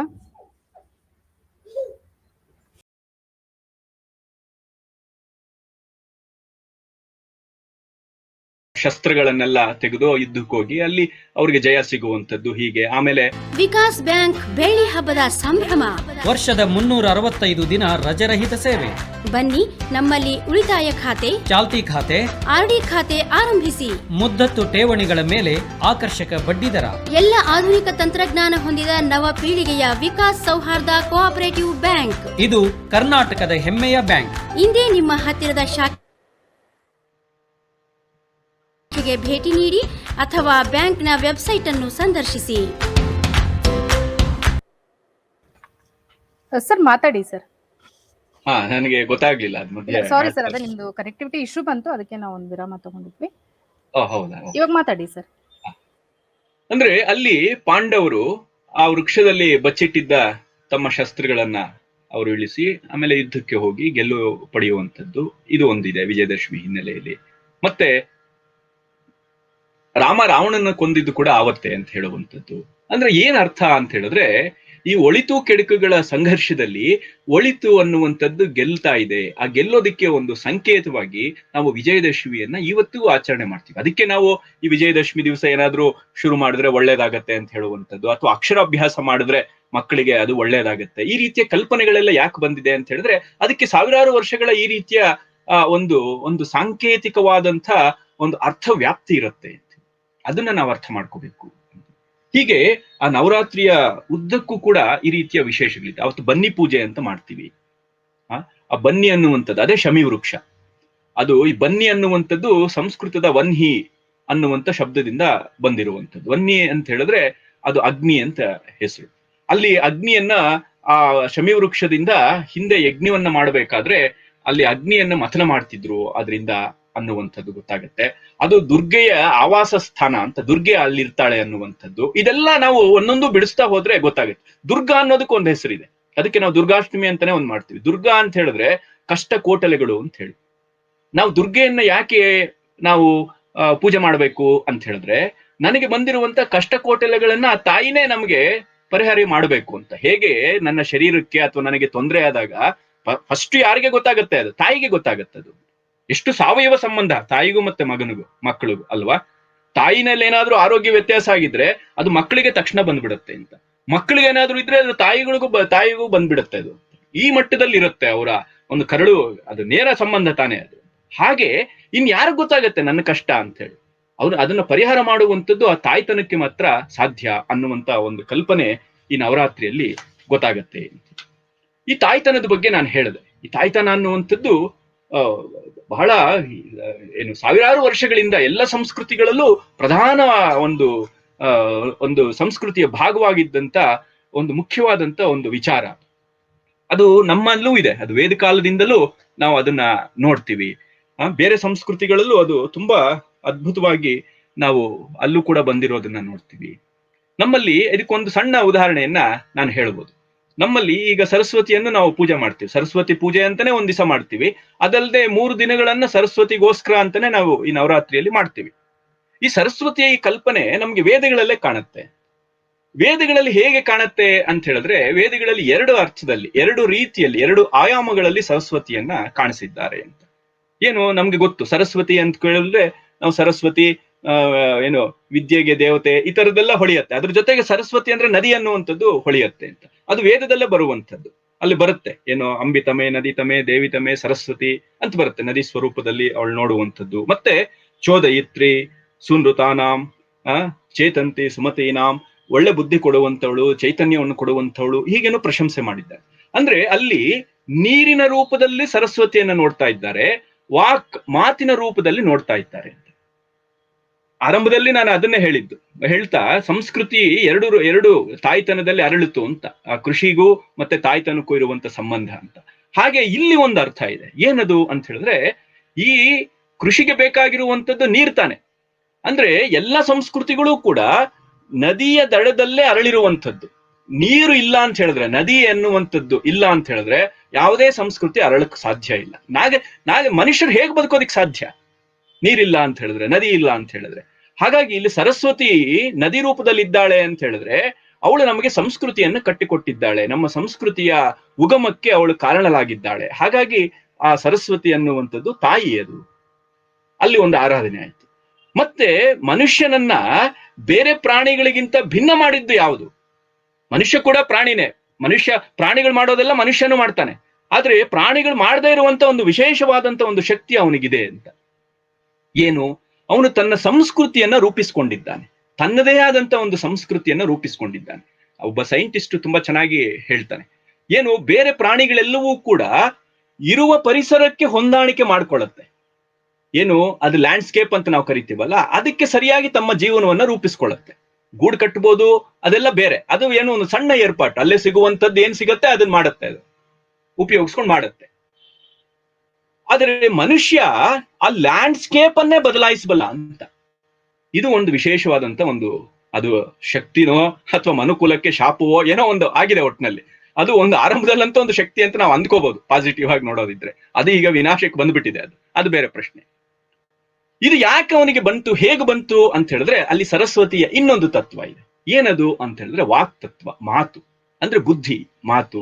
ಈ ಮನುಷ್ಯನಿಗೆ ಬುದ್ಧಿ ಅನ್ನುವಂಥದ್ದು, ಅಕ್ಷರ ಅನ್ನುವಂಥದ್ದು, ವಿದ್ಯೆ ಅನ್ನುವಂಥದ್ದು ಬರದೇ ಇದ್ದಿದ್ರೆ ಅವನು ಬೇರೆ ಪ್ರಾಣಿಗಳಿಗಿಂತ ಒಂದು ಪ್ರತ್ಯೇಕವಾದಂತ ರೀತಿಯಲ್ಲಿ ಆಗ್ತಾ ಇರ್ಲಿಲ್ಲ ಅನ್ನುವಂಥದ್ದು. ಹಾಗಾಗಿ ಇಲ್ಲಿ ವೇದಗಳಲ್ಲಿ ಅದನ್ನ ಎರಡನ್ನೂ ತಾಯ್ತನದಲ್ಲಿ ನೋಡಿದ್ದಾರೆ. ಸರಸ್ವತಿ ಅನ್ನುವಂಥದ್ದು ಈ ವಿಶಾಲವಾದಂತ ಅರ್ಥದಲ್ಲಿ ನಮಗೆ ಸಂಸ್ಕೃತಿಗೆ ಒಂದು ಜಲ ಮೂಲವಾಗಿ, ಇನ್ನೊಂದು ವಾಕ್ ಮೂಲವಾಗಿ, ಮಾತಿನ ರೂಪದಲ್ಲಿ. ಹಾಗಾಗಿ ಈ ಸರಸ್ವತಿ ತತ್ವ ಅನ್ನುವಂಥದ್ದು ಆ ತಾಯ್ತನದ ಇನ್ನೊಂದು ವಿಸ್ತರಣವಾಗಿ ನಮ್ಗೆ ಅಲ್ಲಿ ಕಂಡಿರುವಂಥದ್ದು. ಅದನ್ನು ಕೂಡ ನಾವು ನವರಾತ್ರಿಯಲ್ಲಿ ತುಂಬಾ ಚೆನ್ನಾಗಿ ಮಾಡ್ತೀವಿ. ನಾವು ಕೇವಲ ಇವತ್ತು ಪುಸ್ತಕ ಇಟ್ಟು ಮಾಡ್ತೀವಿ ಅಂದ್ರೆ, ಯಾರೋ ಈಗ ಫೇಸ್ಬುಕ್ ಅಲ್ಲೆಲ್ಲ ಹಂಚ್ಕೊಳ್ತಾ ಇದ್ರು, ಈ ಸಂದರ್ಭದಲ್ಲಿ ನಾವು ಈ ಸತಿ ಸರಸ್ವತಿ ಪೂಜೆಗೆ ಪುಸ್ತಕಗಳನ್ನ ಇಡಬೇಕು ಅಥವಾ ಲ್ಯಾಪ್ಟಾಪ್, ಮೊಬೈಲ್ ಫೋನ್ ಇಡಬೇಕು ಅಂತ. ಅದರಿಂದ ತಾನೇ ಇವಾಗ ಕ್ಲಾಸ್ ನಡೀತಾ ಇರುವಂತದ್ದು ಅಂತ. ಅಂದ್ರೆ ನಾವದು ವಿದ್ಯೆ ಅನ್ನುವಂಥದ್ದು ಕೇವಲ ಅಕ್ಷರ ಮೂಲಕವಾಗಿ ಬರುವಂತ ವಿದ್ಯೆ ಅಂತ ಅಷ್ಟೇ ಅಲ್ಲ, ಪ್ರತಿಯೊಂದು ಕೂಡ ವಿದ್ಯೆನೆ. ನಾವು ನಮ್ಮ ಜೀವನವನ್ನ ಉತ್ತಮ ಮಾಡುವಂಥದ್ದು, ಅಡಿಗೆ ಮಾಡುವಂಥದ್ದು ಅದು ವಿದ್ಯೆ ಅಲ್ವೇ? ಕೃಷಿ ಅದು ವಿದ್ಯೆ ಅಲ್ವೇ? ಒಂದು ಬುಟ್ಟಿ ಹೆಣೆಯುವಂಥದ್ದು ಅದು ವಿದ್ಯೆ ಅಲ್ವೇ? ಎಲ್ಲವೂ ವಿದ್ಯೆಯೇ. ಅದೆಲ್ಲದಕ್ಕೂ ಕೂಡ ಗೌರವ ಅನ್ನುವಂಥದ್ದು ಅಲ್ಲಿ ವಿದ್ಯೆಯ ಸ್ವರೂಪವಾಗಿ. ನಾವಿವತ್ತು ಕೇವಲ ಪುಸ್ತಕಕ್ಕೆ ಮಾತ್ರ ಸೀಮಿತ ಮಾಡ್ಕೊಂಡಿದ್ದೀವಿ ಜ್ಞಾನವನ್ನ. ಹಾಗಲ್ಲ, ನಮ್ಮ ಸಂಸ್ಕೃತಿಯಲ್ಲಿ ಹಾಗಿರ್ಲಿಲ್ಲ. ಅದೆಲ್ಲವೂ ಕೂಡ ಸರಸ್ವತಿಯ ಸ್ವರೂಪವೇ ಅಂತಿತ್ತು. ಹೀಗೆ ಅದು ಸಂಸ್ಕೃತಿಗೆ ಮೂಲವಾಗಿ ಅಲ್ಲನ್ನು ಕೂಡ ಕಂಡಿರುವುದುಂಟು ಅಂತ. ಹಾಗೆ ಈ ತಾಯಿಯನ್ನ ವಿದ್ಯೆ ಸ್ವರೂಪದಲ್ಲಿ, ಶಕ್ತಿಯ ಸ್ವರೂಪದಲ್ಲಿ, ಆಮೇಲೆ ಬೆಳಕಿನ ಸ್ವರೂಪದಲ್ಲಿ, ನಮಗೆ ನೆಮ್ಮದಿಯ ಸ್ವರೂಪದಲ್ಲಿ, ಹೀಗೆ ಬೇರೆ ಬೇರೆ ಬೇರೆ ಬೇರೆ ಆಯಾಮಗಳಲ್ಲಿ ನೋಡಿರೋದ್ರಿಂದ ಅದರ ಎಲ್ಲ ಛಾಯೆಗಳನ್ನ ನಾವು ಈ ನವರಾತ್ರಿಯ 9 ಅಥವಾ 10 ದಿನಗಳು ಏನಿದೆ ಇದರಲ್ಲಿ ನಾವು ನೋಡ್ತೀವಿ. ಅದಕ್ಕೆ ಅದಲ್ಲಿ ಲಕ್ಷ್ಮಿ ಅಂತ ಹೇಳಿದ್ರೆ, ಅಲ್ಲಿ ನಾವು ಇವಾಗ ಅದು ನಮಗೆ ಬೇಕಾಗಿರುವಂತ ಲೌಕಿಕವಾದಂತ ಸಂಪತ್ತು ಏನಿದೆ ಅದೆಲ್ಲದಕ್ಕೂ ನಾವು ಸಂಕೇತವಾಗಿ ಲಕ್ಷ್ಮಿಯನ್ನ ನೋಡ್ಬೋದು. ಬುದ್ಧಿ ಬೇಕು ನಮಗೆ, ಆ ಬುದ್ಧಿಗೆ ಸ್ವರೂಪವಾಗಿ ನಾವು ಅಲ್ಲಿ ಸರಸ್ವತಿಯನ್ನ ಕಾಣ್ತೀವಿ. ಅದೇ ರೀತಿ ಶಕ್ತಿ ಬೇಕು ನಮ್ಗೆ, ಅದಕ್ಕೆ ದುರ್ಗೆ, ಗೌರಿ, ಪಾರ್ವತಿಯ ಸ್ವರೂಪದಲ್ಲಿ ನೋಡ್ತೀವಿ. ಹಾಗೆ ನಮ್ಮ ಜೀವನಕ್ಕೆ ಬೇಕಾದಂತ ಒಂದು ಪರಿಪೂರ್ಣವಾದ ಸುಖಮಯವಾದ ನೆಮ್ಮದಿಯಿಂದ ಕೂಡಿದಂಥ ಬದುಕಿಗೆ ಬೇಕಾದಂಥ ಎಲ್ಲ ಆಯಾಮಗಳನ್ನು ಕೂಡ ಈ ತಾಯಿ ಅನ್ನುವಂಥದ್ದು, ಶಕ್ತಿ ಅನ್ನುವಂಥದ್ದು ಅಲ್ಲಿ ರೆಪ್ರೆಸೆಂಟ್ ಮಾಡ್ತಾ ಇದ್ದಾಳೆ, ಸಂಕೇತಿಸ್ತಾ ಇದ್ದಾಳೆ ಅಂತ. ಹಾಗಾಗಿ ನವರಾತ್ರಿ ಅನ್ನೋದಕ್ಕೆ ಇಷ್ಟೆಲ್ಲ ಮಹತ್ವಗಳು ಇದೆ ಅನ್ನುವಂಥದ್ದು. ಇದು ನಾವು ಮಿಥ್ಗಳನ್ನ ಅರ್ಥ ಮಾಡ್ಕೊಳ್ಬೇಕಾಗುವಂತ ರೀತಿ ಅಂತ. ಇದು ಯಾವತ್ತೋ ನಡೆದೋಗಿದೆ, ಹಾಗ ನಡೀತಾ ಇತ್ತಾ, ಹೀಗ್ ನಡೀತಾ ಇತ್ತಾ ಅನ್ನೋದಲ್ಲ. ಇದ್ರ ಹಿಂದೆ ಏನಿದೆ ಅಂತ. ಈಗ ನಾವು H2O ಅಂತ ಹೇಳಿದ್ರೆ ನಾವೇನು ವಾಟರ್ ಅಂತ ಹೇಳ್ತೀವಿ, ಅದು ನೀರಾ? H2O ಅನ್ನೋದೇ ನೀರನ್ನ ಸಂಕೇತಿಸ್ತಾ ಇದೆ ಅದು. ಹಾಗೆ ದಾರಿಯನ್ನ ತೋರಿಸುವಂಥದ್ದು, ಇದನ್ನ ನಾವು ನೋಡ್ಬೇಕು. ಹಾಗಾಗಿ ಈ ಮಿತ್ತು ಅನ್ನುವಂಥದ್ದು, ಈ ರೀತಿಯ ಕಥೆಗಳು ಅದೆಲ್ಲ ಸುಳ್ಳು ಅಂತ ನಾವು ಹೇಳಿದ್ರೆ ನಾವು ಸುಳ್ಳು ಅಂತಾಗತ್ತೆ ಹೊರತು ಅದನ್ನ ನಾವು ಸುಳ್ಳು ಅಂತ ಸ್ಥಾಪನೆ ಮಾಡಿದಾಗ ಆಗೋದಿಲ್ಲ. ಅದನ್ನ ನಾವು ಆರಂಭದಲ್ಲೇ ಹೇಳಿದೆ, ಅದು ಇತಿಹಾಸವಾಗಿ ಅದನ್ನ ನೋಡೋದಲ್ಲ, ಇತಿಹಾಸಕ್ಕೂ ಅದನ್ನ ಬೇರೆನೇ ಒಂದು ಸ್ತರದಲ್ಲಿ ನೋಡ್ಬೇಕಾಗಿರುವಂತ ಒಂದು ಸದ್ಯದ ವರ್ತಮಾನ ಅದು. ಮತ್ತೆ ನಮ್ಮ ಒಳಗಿನ ಪ್ರಯಾಣಕ್ಕೆ ಬೇಕಾದಂತ ದಾರಿಯನ್ನ ಕೊಡುತ್ತದು. ಈ ಒಳಗೆ ನನಗೆ ಒಂದು ಒಳಮುಖವಾದಂತ ಒಂದು ಪ್ರಯಾಣ ಬೇಕಾಗಿದೆ, ನನ್ನನ್ನ ನಾನು ಕಂಡುಕೊಳ್ಳೋದಕ್ಕೆ. ಈ ಕೆಲಸವನ್ನ ಪುರಾಣಗಳು ಮಾಡುತ್ತೆ ಅಂತ. ಅದನ್ನೇ ಸದ್ಯ ಸಾಕ್ಷಾತ್ಕಾರ ಅಂತ ಕರೆಯುವಂಥದ್ದು. ಈಗ ನನಗೆ ಮಹಿಷಾಸುರನನ್ನ ಚಾಮುಂಡಿ ಕೊಂದಿದ್ದು ನನಗೇನ್ ಪ್ರಸ್ತುತ ಅದಲ್ಲ, ನಾನು ಅದಕ್ಕೋಸ್ಕರ ನಾನು ಮಾಡ್ತಿಲ್ಲ. ನನಗೆ ಈಗ ಬಂದಿರುವಂತ ಒಂದು ಕಷ್ಟ ಇದೆಯಲ್ಲ, ನನ್ನ ಮೇಲೆ ಈಗ ಒಬ್ಬ ಮಹಿಷಾಸುರ ಅಟ್ಯಾಕ್ ಮಾಡ್ತಾ ಇದ್ದಾನೆ. ಅದು ಯಾವ್ದೋ ಒಂದು ಸ್ವರೂಪದಲ್ಲಿ, ನನಗೆ ನಿದ್ರೆ ಬರ್ತಾ ಇಲ್ಲ, ಆರೋಗ್ಯ ಸರಿ ಇಲ್ಲ, ಅಥವಾ ನನಗೆ ಯಾವ್ದೋ ವೈರಿಗಳ ಕಾಟ ಇದೆ, ಅಥವಾ ನನಗೆ ಏನೋ ಒಂದು ಕಾಟ, ಕೊರೋನಾ ಕಾಟ ಇದೆ, ಇದೆಲ್ಲ ಮಹಿಷಾಸುರರೇ. ಇದರಿಂದ ನನಗೆ ಹೇಗೆ ಮುಕ್ತಿ? ಇದನ್ನ ನಾವು ಕಂಡುಕೊಳ್ಳುವಂತ, ನನ್ನ ಒಳಗಡೆನೆ ಇರುವಂತ ಒಂದು ಚೈತನ್ಯವನ್ನ ಉದ್ದೀಪನಗೊಳಿಸಿ ನನಗೆ ಒದಗಿರುವಂತ ಕಷ್ಟಗಳಿಗೆ ಪರಿಹಾರ ಕಂಡುಕೊಳ್ಳುವಂತ ನೆಲೆಯಲ್ಲಿ ನನ್ನ ಬುದ್ಧಿಯನ್ನ ಚುರುಕು ಮಾಡೋದಿಕ್ಕೆ ಬೇಕಾದಂತ ಪರಿಕರಗಳನ್ನ ಇದೆಲ್ಲವೂ ಕೂಡ ಕಟ್ಟಿಕೊಡುತ್ತೆ ಅಂತ ಹೇಳಿ. ಅದು ಒಂದು ಸಂಕೇತ. ಅದು ಬರೀ ಪೂಜೆ ಮಾಡ್ಬಿಟ್ರೆ ಆಗತ್ತೆ ಅಂತ ಇಲ್ಲ. ಇಲ್ಲಿ DVG ಅವ್ರದ್ದು ಒಂದು ಮಾತು ನೆನಪಿಗೆ ಬರುತ್ತೆ. DVG ಅವ್ರಿಗೆ ಒಂದ್ಸತಿ ಕೈಯನ್ನು ಉಳುಕ್ ಬಿಟ್ಟಿರತ್ತೆ. ಆಗ ಒಬ್ರು DVG ಅವರ ಆಪ್ತರೊಬ್ರು ಬರ್ತಾರೆ. ಬಂದು ಅವ್ರು ಹೇಳ್ತಾರೆ, ಗುಂಡಪ್ಪ ಅದಕ್ಕೆ ಮಂತ್ರ ಹಾಕ್ಸ್ಕೊಳ್ಳೋ, ಹೋಗ್ಬಿಡತ್ತೆ ಅಂತ ಹೇಳ್ತಾರೆ. ಅವ್ರು ಏಕವಚನದ ಸ್ನೇಹಿತರು. ಅದಕ್ಕೆ DVG ಅವ್ರು ಹಾಸ್ಯ ಮಾಡ್ತಾರೆ, ಹೌದು ನೀವಿಸ್ಕೊಂಡು, ಎಣ್ಣೆ ಹಾಕಿ ನೀವಿಸ್ಕೊಂಡು ಆಮೇಲೆ ಮಂತ್ರ ಹೇಳಿದ್ರೆ ಹೊರಟೋಗತ್ತೆ ಅಂತ. ಅದು ನಮಗ್ ಬೇಕಾಗಿರುವಂಥದ್ದು. ಅದೇ ಎರಡೂ ಬೇಕು, ಆಚಾರ ಮತ್ತೆ ವಿಚಾರ ನಮ್ಮಲ್ಲಿ ಎರಡೂ ಕೂಡ ಅಭೇದವಾಗಿದೆ. ಅದನ್ನ ನಾವು ಕಾಣಬೇಕು ಅನ್ನುವಂಥದ್ದು ನನ್ನ ಇವತ್ತಿನ ಮಾತಿನ ಪ್ರಧಾನವಾದಂತ ಆಶಯ ಅಂತ ಹೇಳಿ. ಇದು ಮಿಥ್ಗಳು ಅಂದ್ರೆ ಈ ರೀತಿ ಆ ಪುರಾಣ ಪ್ರಜ್ಞೆ ಅನ್ನುವಂಥದ್ದು, ಇದು ನನ್ನ ಹತ್ತಿರದಲ್ಲಿ ಒಂದು ನೆಮ್ಮದಿ ಇದೆ, ನನ್ನ ಹತ್ತಿರ ಒಂದು ಪರಿಹಾರ ಇದೆ, ಅದು ನವತ್ವ, ಅದು ನವರಾತ್ರಿ ಅಂತ ಹೇಳಿದ್ರೆ ಅದು ನನ್ನಲ್ಲಿರುವಂತ ಶಕ್ತಿಯನ್ನ, ಬುದ್ಧಿಯನ್ನ ಉದ್ದೀಪನ ಮಾಡೋದಿಕ್ಕೆ ನಾನು ಸಿದ್ಧವಾಗ್ತಾ ಇದ್ದೀನಿ ಅಂತ ತೋರಿಸ್ಕೋಬೇಕು. ಅದು ನಿಜವಾದಂತ ಆಚರಣೆ ಅಂತೇಳಿ. ನನಗೆ ಇಲ್ಲಿ ಕುಮಾರವ್ಯಾಸನ ಒಂದು ಪದ್ಯ ನೆನಪಾಗತ್ತೆ. ಅದು ಆರಂಭದೇ ಪದ್ಯ. ಅದು ಇದನ್ನು ಬಹಳ ಮಾರ್ಮಿಕವಾಗಿ ಹೇಳತ್ತೆ ಈ ಒಂದು ನಿಲುವನ್ನ, ನಮ್ಮ ಪುರಾಣಗಳು ಅಂದ್ರೆ ಏನು ಅಂತ ಹೇಳಿ. ಅಲ್ಲಿ ಅವನು ಯಾರನ್ನ ವರ್ಣಿಸಕ್ಕೆ ಹೊರಟಿರುವಂಥದ್ದು? ಕೃಷ್ಣ ವಿಷ್ಣುವನ್ನ, ಮಹಾವಿಷ್ಣುವನ್ನ ವರ್ಣಿಸ್ತಾ ಇದ್ದಾನೆ. ವೈಕುಂಠದಲ್ಲಿ ಲಕ್ಷ್ಮೀ ಸಮೇತ ಇರುವಂತ ವಿಷ್ಣುವನ್ನ ಆರಂಭದಲ್ಲಿ ನಾಂದಿ ಪದ್ಯ, ಮೊದಲನೇ ಪ್ರಾರ್ಥನಾ ಪದ್ಯದಲ್ಲೇ ಅವನು ಹೇಳ್ತಾ ಇದ್ದಾನೆ. ಶ್ರೀ ವನಿತೆಯರಸನೆ ವಿಮಲ ರಾಜೀವ ಪೀಠನ ಪಿತನೆ ಜಗಕ ಆವನನೆ ಸನಕಾದಿ ಸಜ್ಜನ ನಿಕರ ದಾತಾರ ರಾವಣಾಸುರ ಮಥನ ಶ್ರವಣ ಸುಧಾ ವಿನೂತನ ಕಥನ ಕಾರಣ ಕಾವುದಾನತ ಜನರ. ಇದೆಲ್ಲ ಎಂತಾವ್ ನೀವನು ಅಂತ ಹೇಳಿದ್ರೆ, ಶ್ರೀ ವನಿತೆಯರಸನೆ, ಮಹಾಲಕ್ಷ್ಮಿಗೆ ಒಡೆದ ಅವನು, ವಿಮಲ ರಾಜೀವ ಅಲ್ಲಿ ಇದ್ರ ಮೇಲೆ ಕೂತಿದ್ದಾನೆ ಅವನು. ಯಾರು? ಬ್ರಹ್ಮನ ತಾವರೇ ಇದ್ರ ಮೇಲೆ ಕೂತಿರುವಂತ ಆ ಬ್ರಹ್ಮನಿಗೆ ಇವನು ತಂದೆ ಅಂತ. ಮತ್ತೆ ಜಗಕತಿ ಪಾವನ ಇವನು, ಸನಕಾದಿ ಸಜ್ಜನ ಋಷಿ ಮುನಿಗಳಿಂದ ಎಲ್ಲ ವಂದಿತನಾದಂಥವನು, ರಾವಣಾಸುರನ ಒಂದು ಇದಕ್ಕೆ ಏನು ವಧೆಗೆ ಕಾರಣವಾದಂಥವನು. ಇಂಥವನು ಯಾರು? ಅಂಥ ಮಹಾವಿಷ್ಣು ಏನ್ ಮಾಡ್ಬೇಕು? ಕಥನ ಕಾರಣ ಕಾವುದಾನತ ಜನರ, ಅವನು ಕಾಪಾಡ್ಬೇಕು. ಎಂಥವನು? ಅವನು ಎಲ್ಲಿದ್ದಾನೆ ಈಗ ಅಂತ ಹೇಳಿದ್ರೆ, ಅವನು ಎಲ್ಲೋ ವೈಕುಂಠದಲ್ಲಿ ಇಲ್ಲ. ಈಗ ಎಲ್ಲಿದ್ದಾನೆ ಅವನು? ಗದುಗಿನ ವೀರನಾರಾಯಣ. ಅವನು ಅಲ್ಲೇ ಇರೋದು, ವೈಕುಂಠದಲ್ಲೇ. ಆದ್ರೆ ಆ ವೈಕುಂಠದಲ್ಲಿರುವಂತವನು ಎಲ್ಲಿದ್ದಾನೆ ಈಗ? ಗದುಗಿನ ವೀರನಾನ್, ಗದುಗಿನಲ್ಲಿದ್ದಾನೆ, ನನ್ನ ಮನೆಯಲ್ಲಿದ್ದಾನೆ, ನನ್ನ ಮನೆ ಹತ್ರ ಇದ್ದಾನೆ ಅಂತ. ಇದು ಪುರಾಣಗಳು ಮಾಡುವಂತ ಕೆಲಸ. ಯಾವತ್ತೂ ನಡೆದಿದ್ದಲ್ಲ, ಇವತ್ತು ನನಗೆ ಸಾಕ್ಷಾತ್ಕಾರ ಮಾಡ್ಕೊಳ್ಳೋದಕ್ಕೆ ಬೇಕದು ಅಂತ. ಇದನ್ನ ನಮ್ಗೆ ಪುರಾಣಗಳು ಕಲಿಸತ್ತೆ ಅನ್ನೋದನ್ನ ನಾವಿಲ್ಲಿ ಗಮನಿಸ್ಬೇಕಾಗಿರುವಂಥದ್ದು.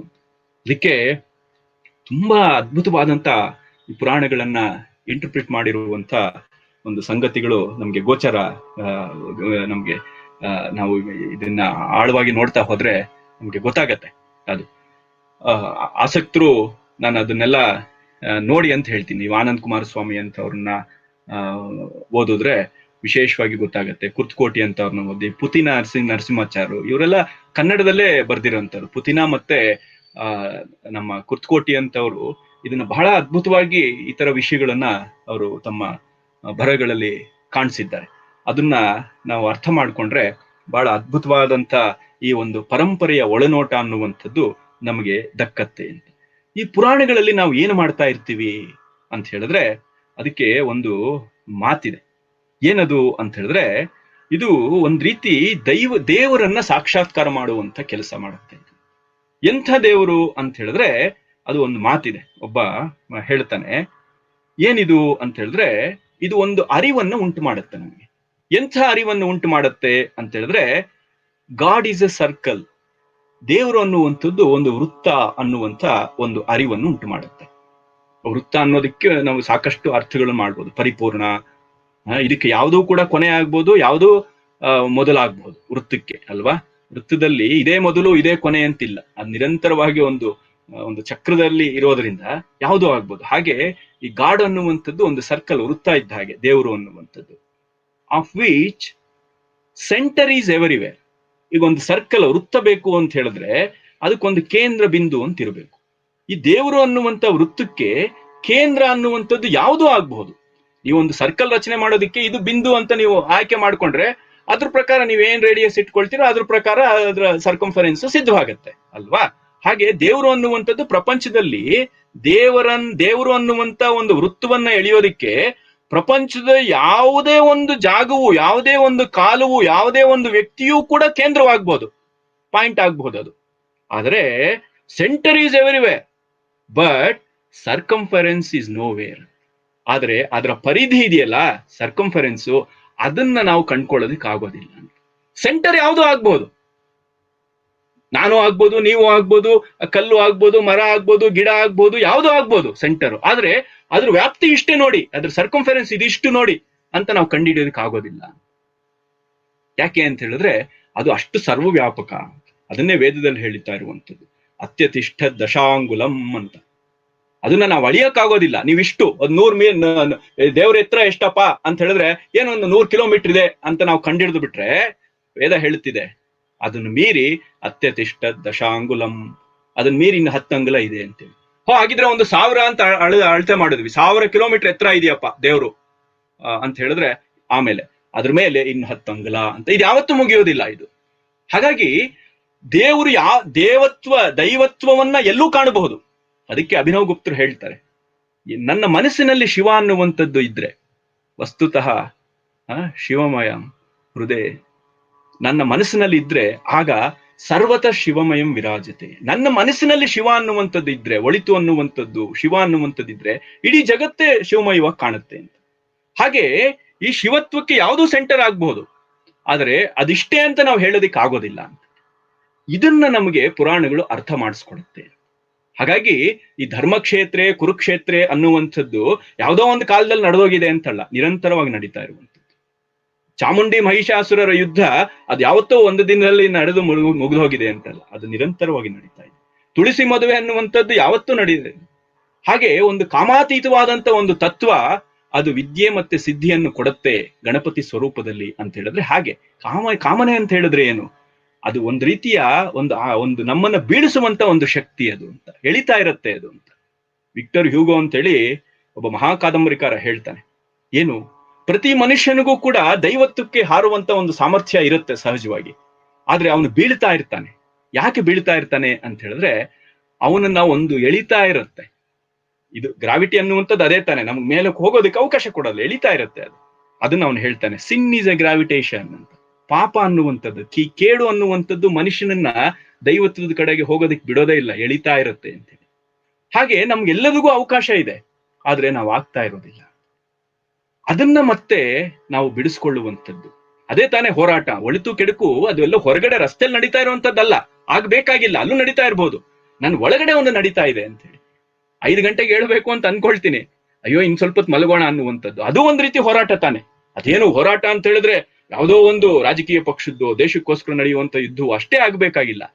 ನಾನು ಯಾರಿಗೋ ಇವತ್ತು ಬೆಳಿಗ್ಗೆ 10 ಗಂಟೆಗೆ ಅಲ್ಲಿ ಬರ್ತೀನಿ ಅಂತ ಮಾತು ಕೊಟ್ಟಿದ್ದೆ, ಅಯ್ಯೋ ಅವ್ನ್ ತಾನೆ ನನ್ನ ಫ್ರೆಂಡ್ ತಾನೆ, ಏನೋ ಅನ್ಕೊಳ್ಳೋದಿಲ್ಲ, ಒಂದ್ ಅರ್ಧ ಗಂಟೆ ಲೇಟ್ ಆಗಿ ಹೋಗೋಣ, ಇದು ಒಂದ್ ರೀತಿ ಸಂಘರ್ಷವೇ ತಾನೆ, ಇದು ಒಂದು ಕೇಡು ತಾನೆ. ಇದ್ರ ವಿರುದ್ಧನೂ ಒಂದು ಹೋರಾಟ ಆಗ್ಬೇಕು ತಾನೆ. ಇಲ್ಲ, ಅದು ಮಾತಂದ್ರೆ ಮಾತು ಅಂತ ಜಾಗೃತವಾಗಿ ನನ್ನ ಮನಸ್ಸು ಅದು ಸ್ಪಂದಿಸುವಂಥದ್ದಿದೆಯಲ್ಲ, ಇದು ಒಂದು ಒಳಿತು ಹುಟ್ಟಿತು ಆ ಕ್ಷಣ ಅಂತ. ಹಾಗೆ ಈ ನಿರಂತರವಾಗಿ ನಡೀತಾ ಇರುತ್ತೆ ಅಂತ.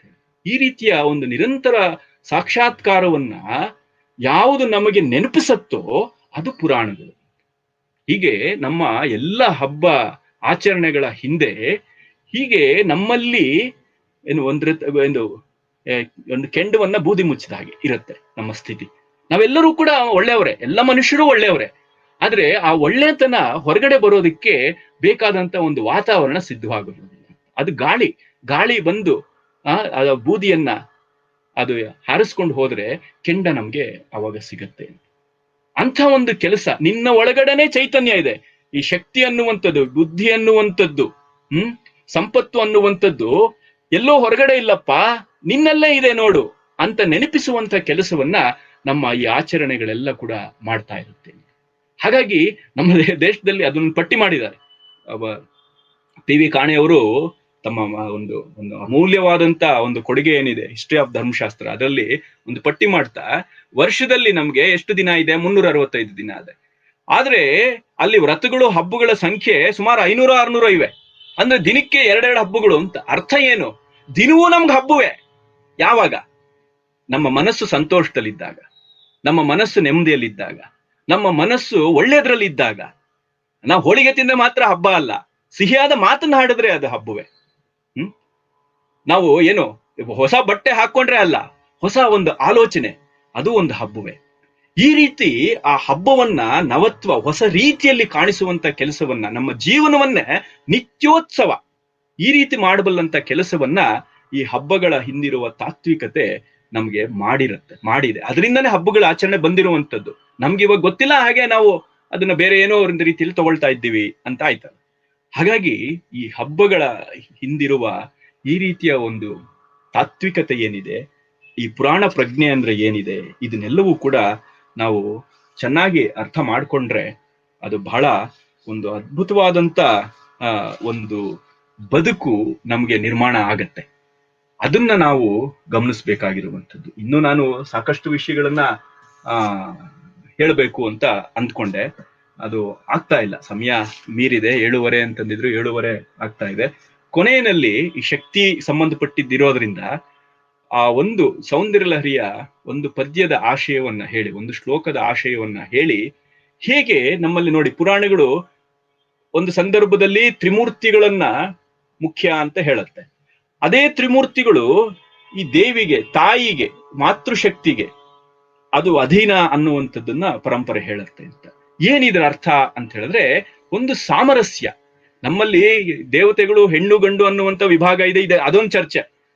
ಏನು ದೇವತೆಗಳಲ್ಲಿ ಹೆಣ್ಣು ಗಂಡು ಅಂತ ಅಂದ್ರೆ ಅವ್ರ ಮಕ್ಕಳೆಲ್ಲ ಬೆಳೆಯೋದಿಲ್ವಾ, ಅವ್ರ ಮಕ್ಕಳು ದೊಡ್ಡ ಆಗೋದಿಲ್ವಾ, ಅವ್ರು ಯಾವ ಸ್ಕೂಲ್ಗೆ ಹೋಗ್ತಾರೆ, ಈ ತರದ್ ಏನೇನೋ ಪ್ರಶ್ನೆಗಳು ಕೇಳ್ತಿರ್ತಾರೆ ಬಾಲಿಶವಾಗಿ. ಅದು ನಾನು ಹೇಳಿಲ್ವಾ, ಅದು ಈ ರೀತಿ ಏನೇನೋ ಉಪದ್ವ್ಯಾಪಗಳು ಇರುತ್ತೆ. ಇಲ್ಲಿ ನಾವು ಗಮನಿಸಬೇಕಾಗಿರುವಂಥದ್ದು ಆ ತತ್ವ ಈ ಸ್ತ್ರೀ ಮತ್ತೆ ಪುರುಷ ಅನ್ನುವಂತ ಒಂದು ಸೀಮಿತವಾದಂತ ಒಂದು ಲೋಕ ವ್ಯವಹಾರವನ್ನ ಮೀರಿದ ಒಂದು ತತ್ವ ಅಂತ ಕಾಣಿಸೋದಿಕ್ಕೆ ಕೂಡ ಅದು ಬಹಳ ಅದ್ಭುತವಾಗಿ ಪರಂಪರೆ ತುಂಬಾ ಸಂಕೇತಗಳ ಮೂಲಕ ಅದು ತೋರಿಸುತ್ತೆ ಅಂತ. ಇಲ್ಲಿ ಶಂಕರಾಚಾರ್ಯರ ಒಂದು ಸೌಂದರ್ಯ ಲಹರಿ ಏನಿದೆ ಅದರ ಮೊದಲನೇ ಪದ್ಯವೇ ಅಲ್ಲಿ ಶಕ್ತಿಯ ಒಂದು ವಿಶೇಷತೆ ಏನು ಅನ್ನೋದನ್ನ ಬಹಳ ಅದ್ಭುತವಾಗಿ ಅವರು ಹೇಳ್ತಾರೆ. ಶಿವಶಕ್ತ್ಯಾಯುಕ್ತೋ ಯದಿ ಭವತಿ ಶಕ್ತು ಪ್ರಭವಿತುಂ ನಚೇದೇವಂ ದೇವೋ ನ ಖಲು ಕುಶಲ ಸ್ಪಂದಿತುಮಪಿ ಅತಸ್ತ್ವಾಮಾರಾಧ್ಯ ಹರಿಹರ ವಿರಿಂಚಾಧಿಭಿರಪಿ ಪ್ರಣಂತುಂ ಸ್ತೋತುಂ ವಾ ಕಥಮ ಅಕೃತ ಪುಣ್ಯ ಪ್ರಭವತಿ.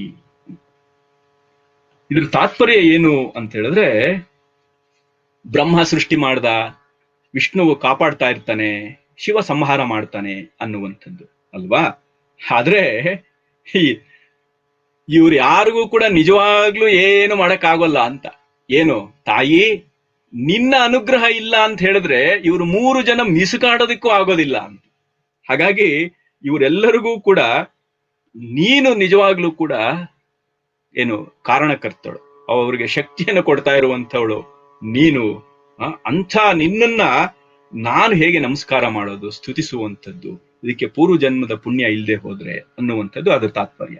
ಅಂದ್ರೆ ಮುಂದೆ ಅದು ಇನ್ನೊಂದು ಪದ್ಯಗಳಲ್ಲಿ ಬರುತ್ತೆ, ಏನೋ ಅದು ತಾಯಿ ನಡೆದಾದಿರುವಂತ ನೆಲದಲ್ಲಿ ಇರುವಂತ ಒಂದು ಸಣ್ಣ ಮಣ್ಣಿನ ಒಂದು ಇದನ್ನ ತಗೊಂಡು, ಅದು ಧೂಳನ್ನ ತಗೊಂಡು ಬ್ರಹ್ಮ ಸೃಷ್ಟಿಯನ್ನು ಮಾಡಿದ್ನಂತೆ, ಅಷ್ಟು ಶಕ್ತಿ ಅವಳಿಗೆ ಅಂತೇಳಿ.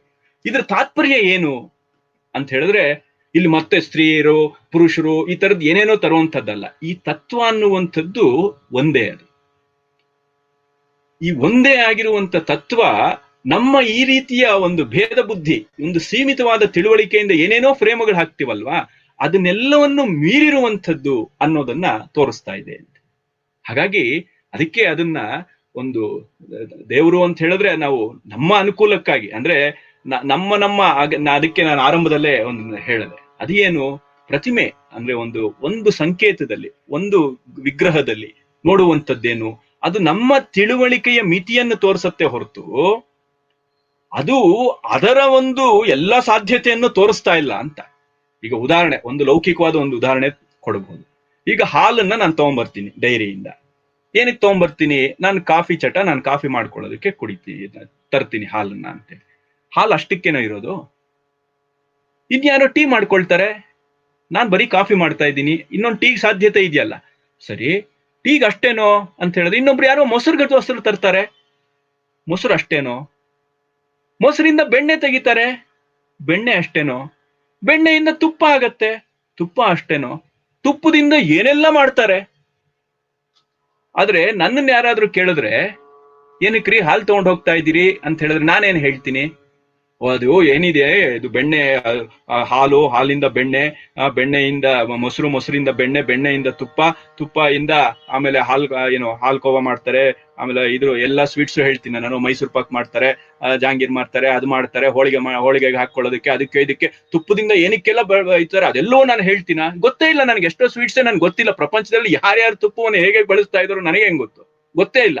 ನಾನು ಹೇಳೋದೇನು, ಏನ್ರಿ ಹಾಲು ತಗೊಂಡೋಗ್ತಾ ಇದ್ದೀರಿ ಅಂತ ಹೇಳಿದ್ರೆ, ಏನ್ರಿ ಯಾವತ್ತು ಅರ್ಧ ಲೀಟರ್ ತಗೊಂಡ್ ಹೋಗ್ತಿದ್ರಿ, ಇವತ್ತು 1 ಲೀಟರ್ ತಗೊಂಡ್ ಹೋಗ್ತಾ ಇದ್ದೀರಿ ಅಂತ ಯಾರಾದ್ರೂ ಕೇಳಿದ್ರೆ ಏನ್ ಹೇಳ್ಬೋದು? ಇಲ್ಲ, ಮನೆಗೆ ಯಾರೋ ಫ್ರೆಂಡ್ಸ್ ಬರ್ತಿದ್ದಾರೆ, ಎಲ್ಲರಿಗೂ ಕಾಫಿ ಆಗ್ಬೇಕಲ್ಲ ಅಂತ ಅಷ್ಟೇ ನಾನು ಹೇಳ್ತೀನಿ.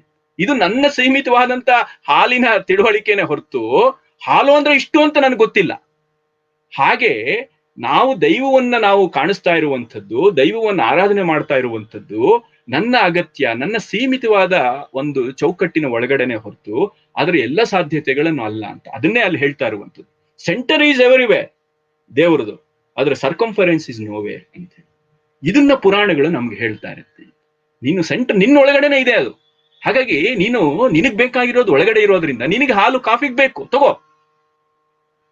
ಅದನ್ನ ನಮಗೆ ಈ ಒಂದು ಹಬ್ಬ ಹರಿದಿನಗಳು, ನಮ್ಮ ಈ ಪುರಾಣ ಕಥೆಗಳು ಇದೆಲ್ಲವೂ ಕೂಡ ಕಟ್ಟಿಕೊಡ್ತಾ ಇರತ್ತೆ ಅಂತೀವಿ.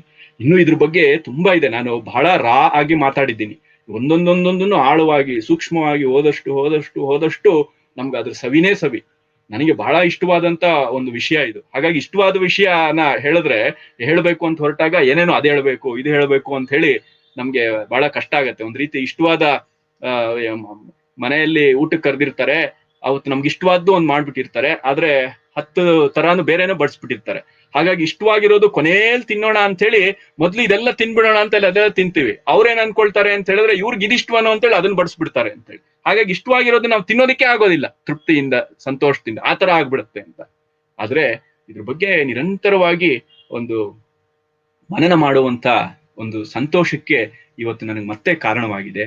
ಅದಕ್ಕೆ ಈ ಅವಕಾಶ ಕೊಟ್ಟಂತ ಎಲ್ಲರಿಗೂ ಕೂಡ ನಾನು ಧನ್ಯವಾದಗಳನ್ನ ನಾನು ಸಮರ್ಪಣೆ ಮಾಡ್ತಾ ಇದ್ದೀನಿ. ಅದು ಶಕ್ತಿ ಅಂತ ಹೇಳಿದ್ರೆ ಎಲ್ಲೋ ಹೊರಗಡೆ ಇರೋದಲ್ಲ, ಅದು ನಿನ್ನಲ್ಲೇ ಇದೆ. ಹಾಗೆ ಕೇಡು ಅನ್ನುವಂಥದ್ದು ಹೊರಗಡೆ ಇಲ್ಲ, ಅದು ನಿನ್ನಲ್ಲೇ ಇದೆ.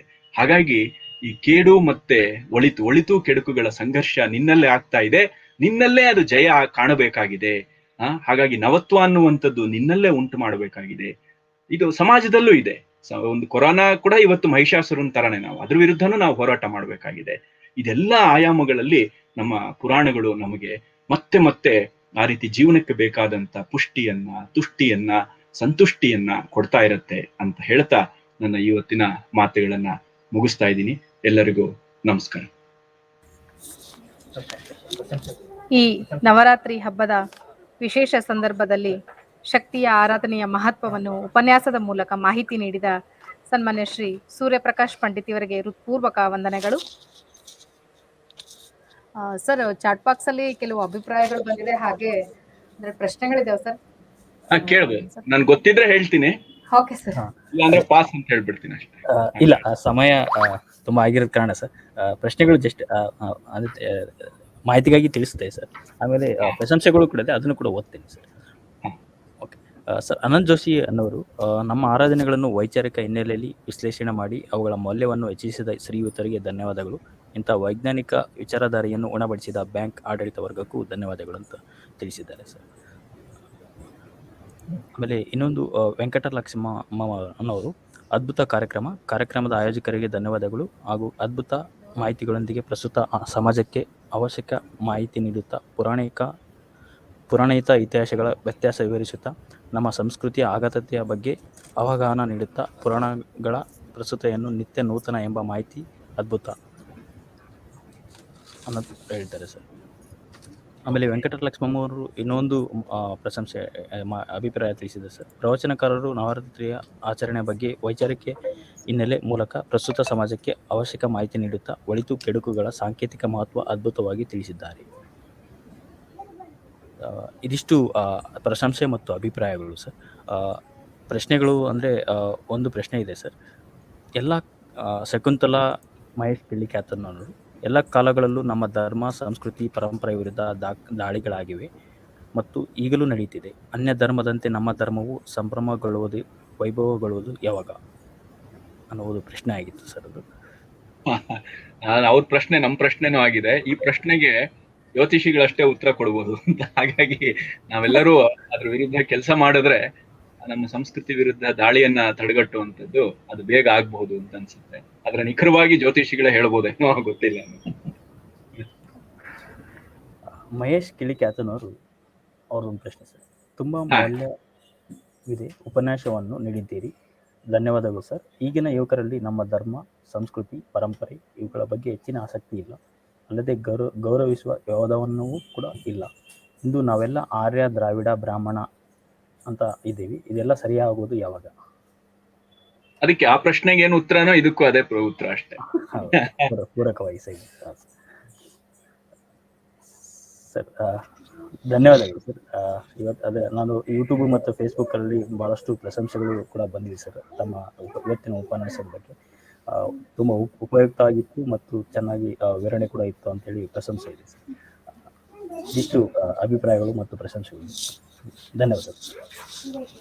ಈಗ ಕಾರ್ಯಕ್ರಮದ ಅಧ್ಯಕ್ಷತೆ ವಹಿಸಿರುವ ನಮ್ಮ ಬ್ಯಾಂಕ್ನ ಅಧ್ಯಕ್ಷರು ಹಾಗೂ ರಾಜ್ಯ ಸರ್ಕಾರದಿಂದ ಸಹಕಾರಿ ರತ್ನ ಪ್ರಶಸ್ತಿ ಪುರಸ್ಕೃತರು ಆಗಿರುವ ಸನ್ಮಾನ್ಯ ಶ್ರೀ ವಿಶ್ವನಾಥ್ ಚಾ ಹಿರೇಮಠ್ ಅವರು ಅಧ್ಯಕ್ಷೀಯ ನುಡಿಗಳನ್ನಾಡುವಂತೆ ಕೋರುತ್ತೇನೆ.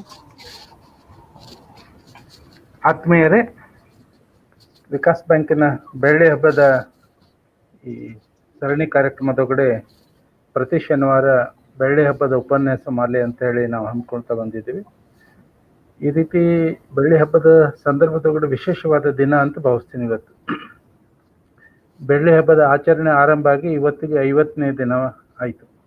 ಈ ಒಂದು ರಜತ ಮಹೋತ್ಸವ ಅದಲ್ಲ, ಬಂಗಾರದ ಅಂದರೆ ಸುವರ್ಣ ಮಹೋತ್ಸವದ ಕಾರ್ಯಕ್ರಮದ ಈ ಒಂದು ವೇದಿಕೆಯಲ್ಲಿ ಆಸೀನರಾಗಿರ್ತಕ್ಕಂಥ, ವಿಶೇಷವಾಗಿ ಅತಿಥಿಗಳಾಗಿ ಆಗಮಿಸಿರ್ತಕ್ಕಂಥ ಸನ್ಮಾನ್ಯ ಶ್ರೀ KS ನಾಗರಾಜರವರೇ, ಹಾಗೆ ಈ ಒಂದು ಕಾರ್ಯಕ್ರಮದ ಉಪನ್ಯಾಸಕರಾಗಿ ಆಗಮಿಸಿರ್ತಕ್ಕಂಥ ಸನ್ಮಾನ್ಯ ಶ್ರೀ ಸೂರ್ಯಪ್ರಕಾಶ್ ಪಂಡಿತ್ರವರೇ, ಹಾಗೂ ಎಲ್ಲ ನನ್ನ ಆತ್ಮೀಯ ಸಹಕಾರಿ ಬಂಧುಗಳು, ವಿಶೇಷವಾಗಿ ಇಂದಿನ ಕಾರ್ಯಕ್ರಮದೊಳಗಡೆ ನವರಾತ್ರಿ ಉತ್ಸವದ ಈ ಸಂದರ್ಭದೊಳಗಡೆ ವಿಶೇಷವಾಗಿ ನವರಾತ್ರಿ ಹಬ್ಬದ ಸಂದರ್ಭದೊಳಗಡೆ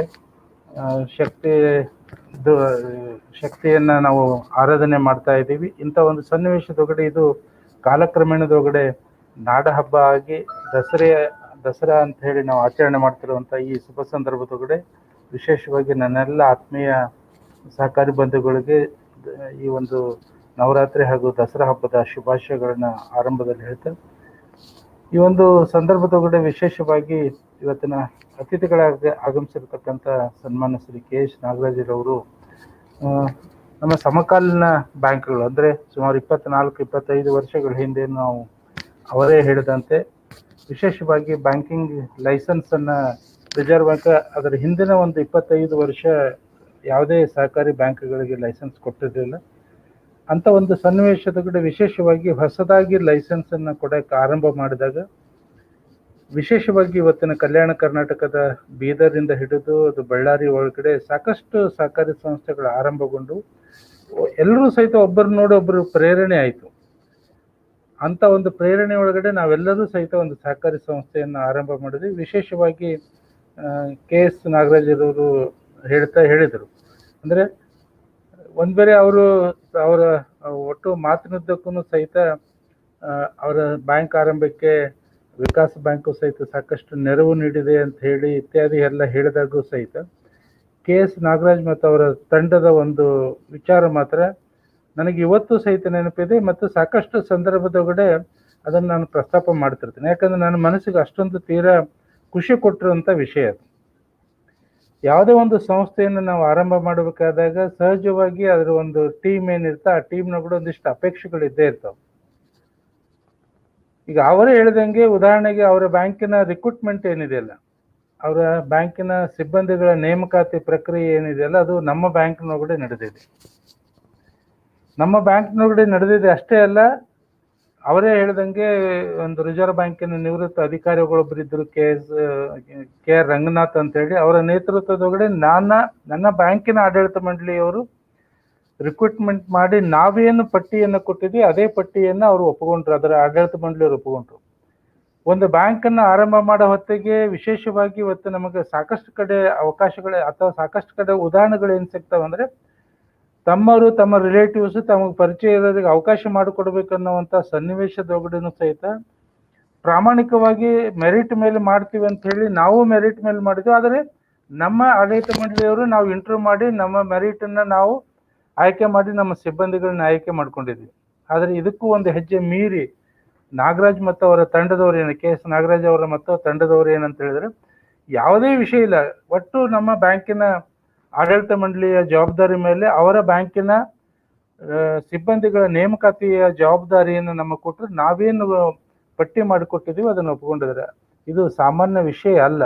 ಅವತ್ತೇ ನಮಗೆ ಗುರುತಾಗುತ್ತೆ ಇದು ಒಂದು ಅದ್ಭುತವಾದ ತಂಡ ಅಂತ ಹೇಳಿ.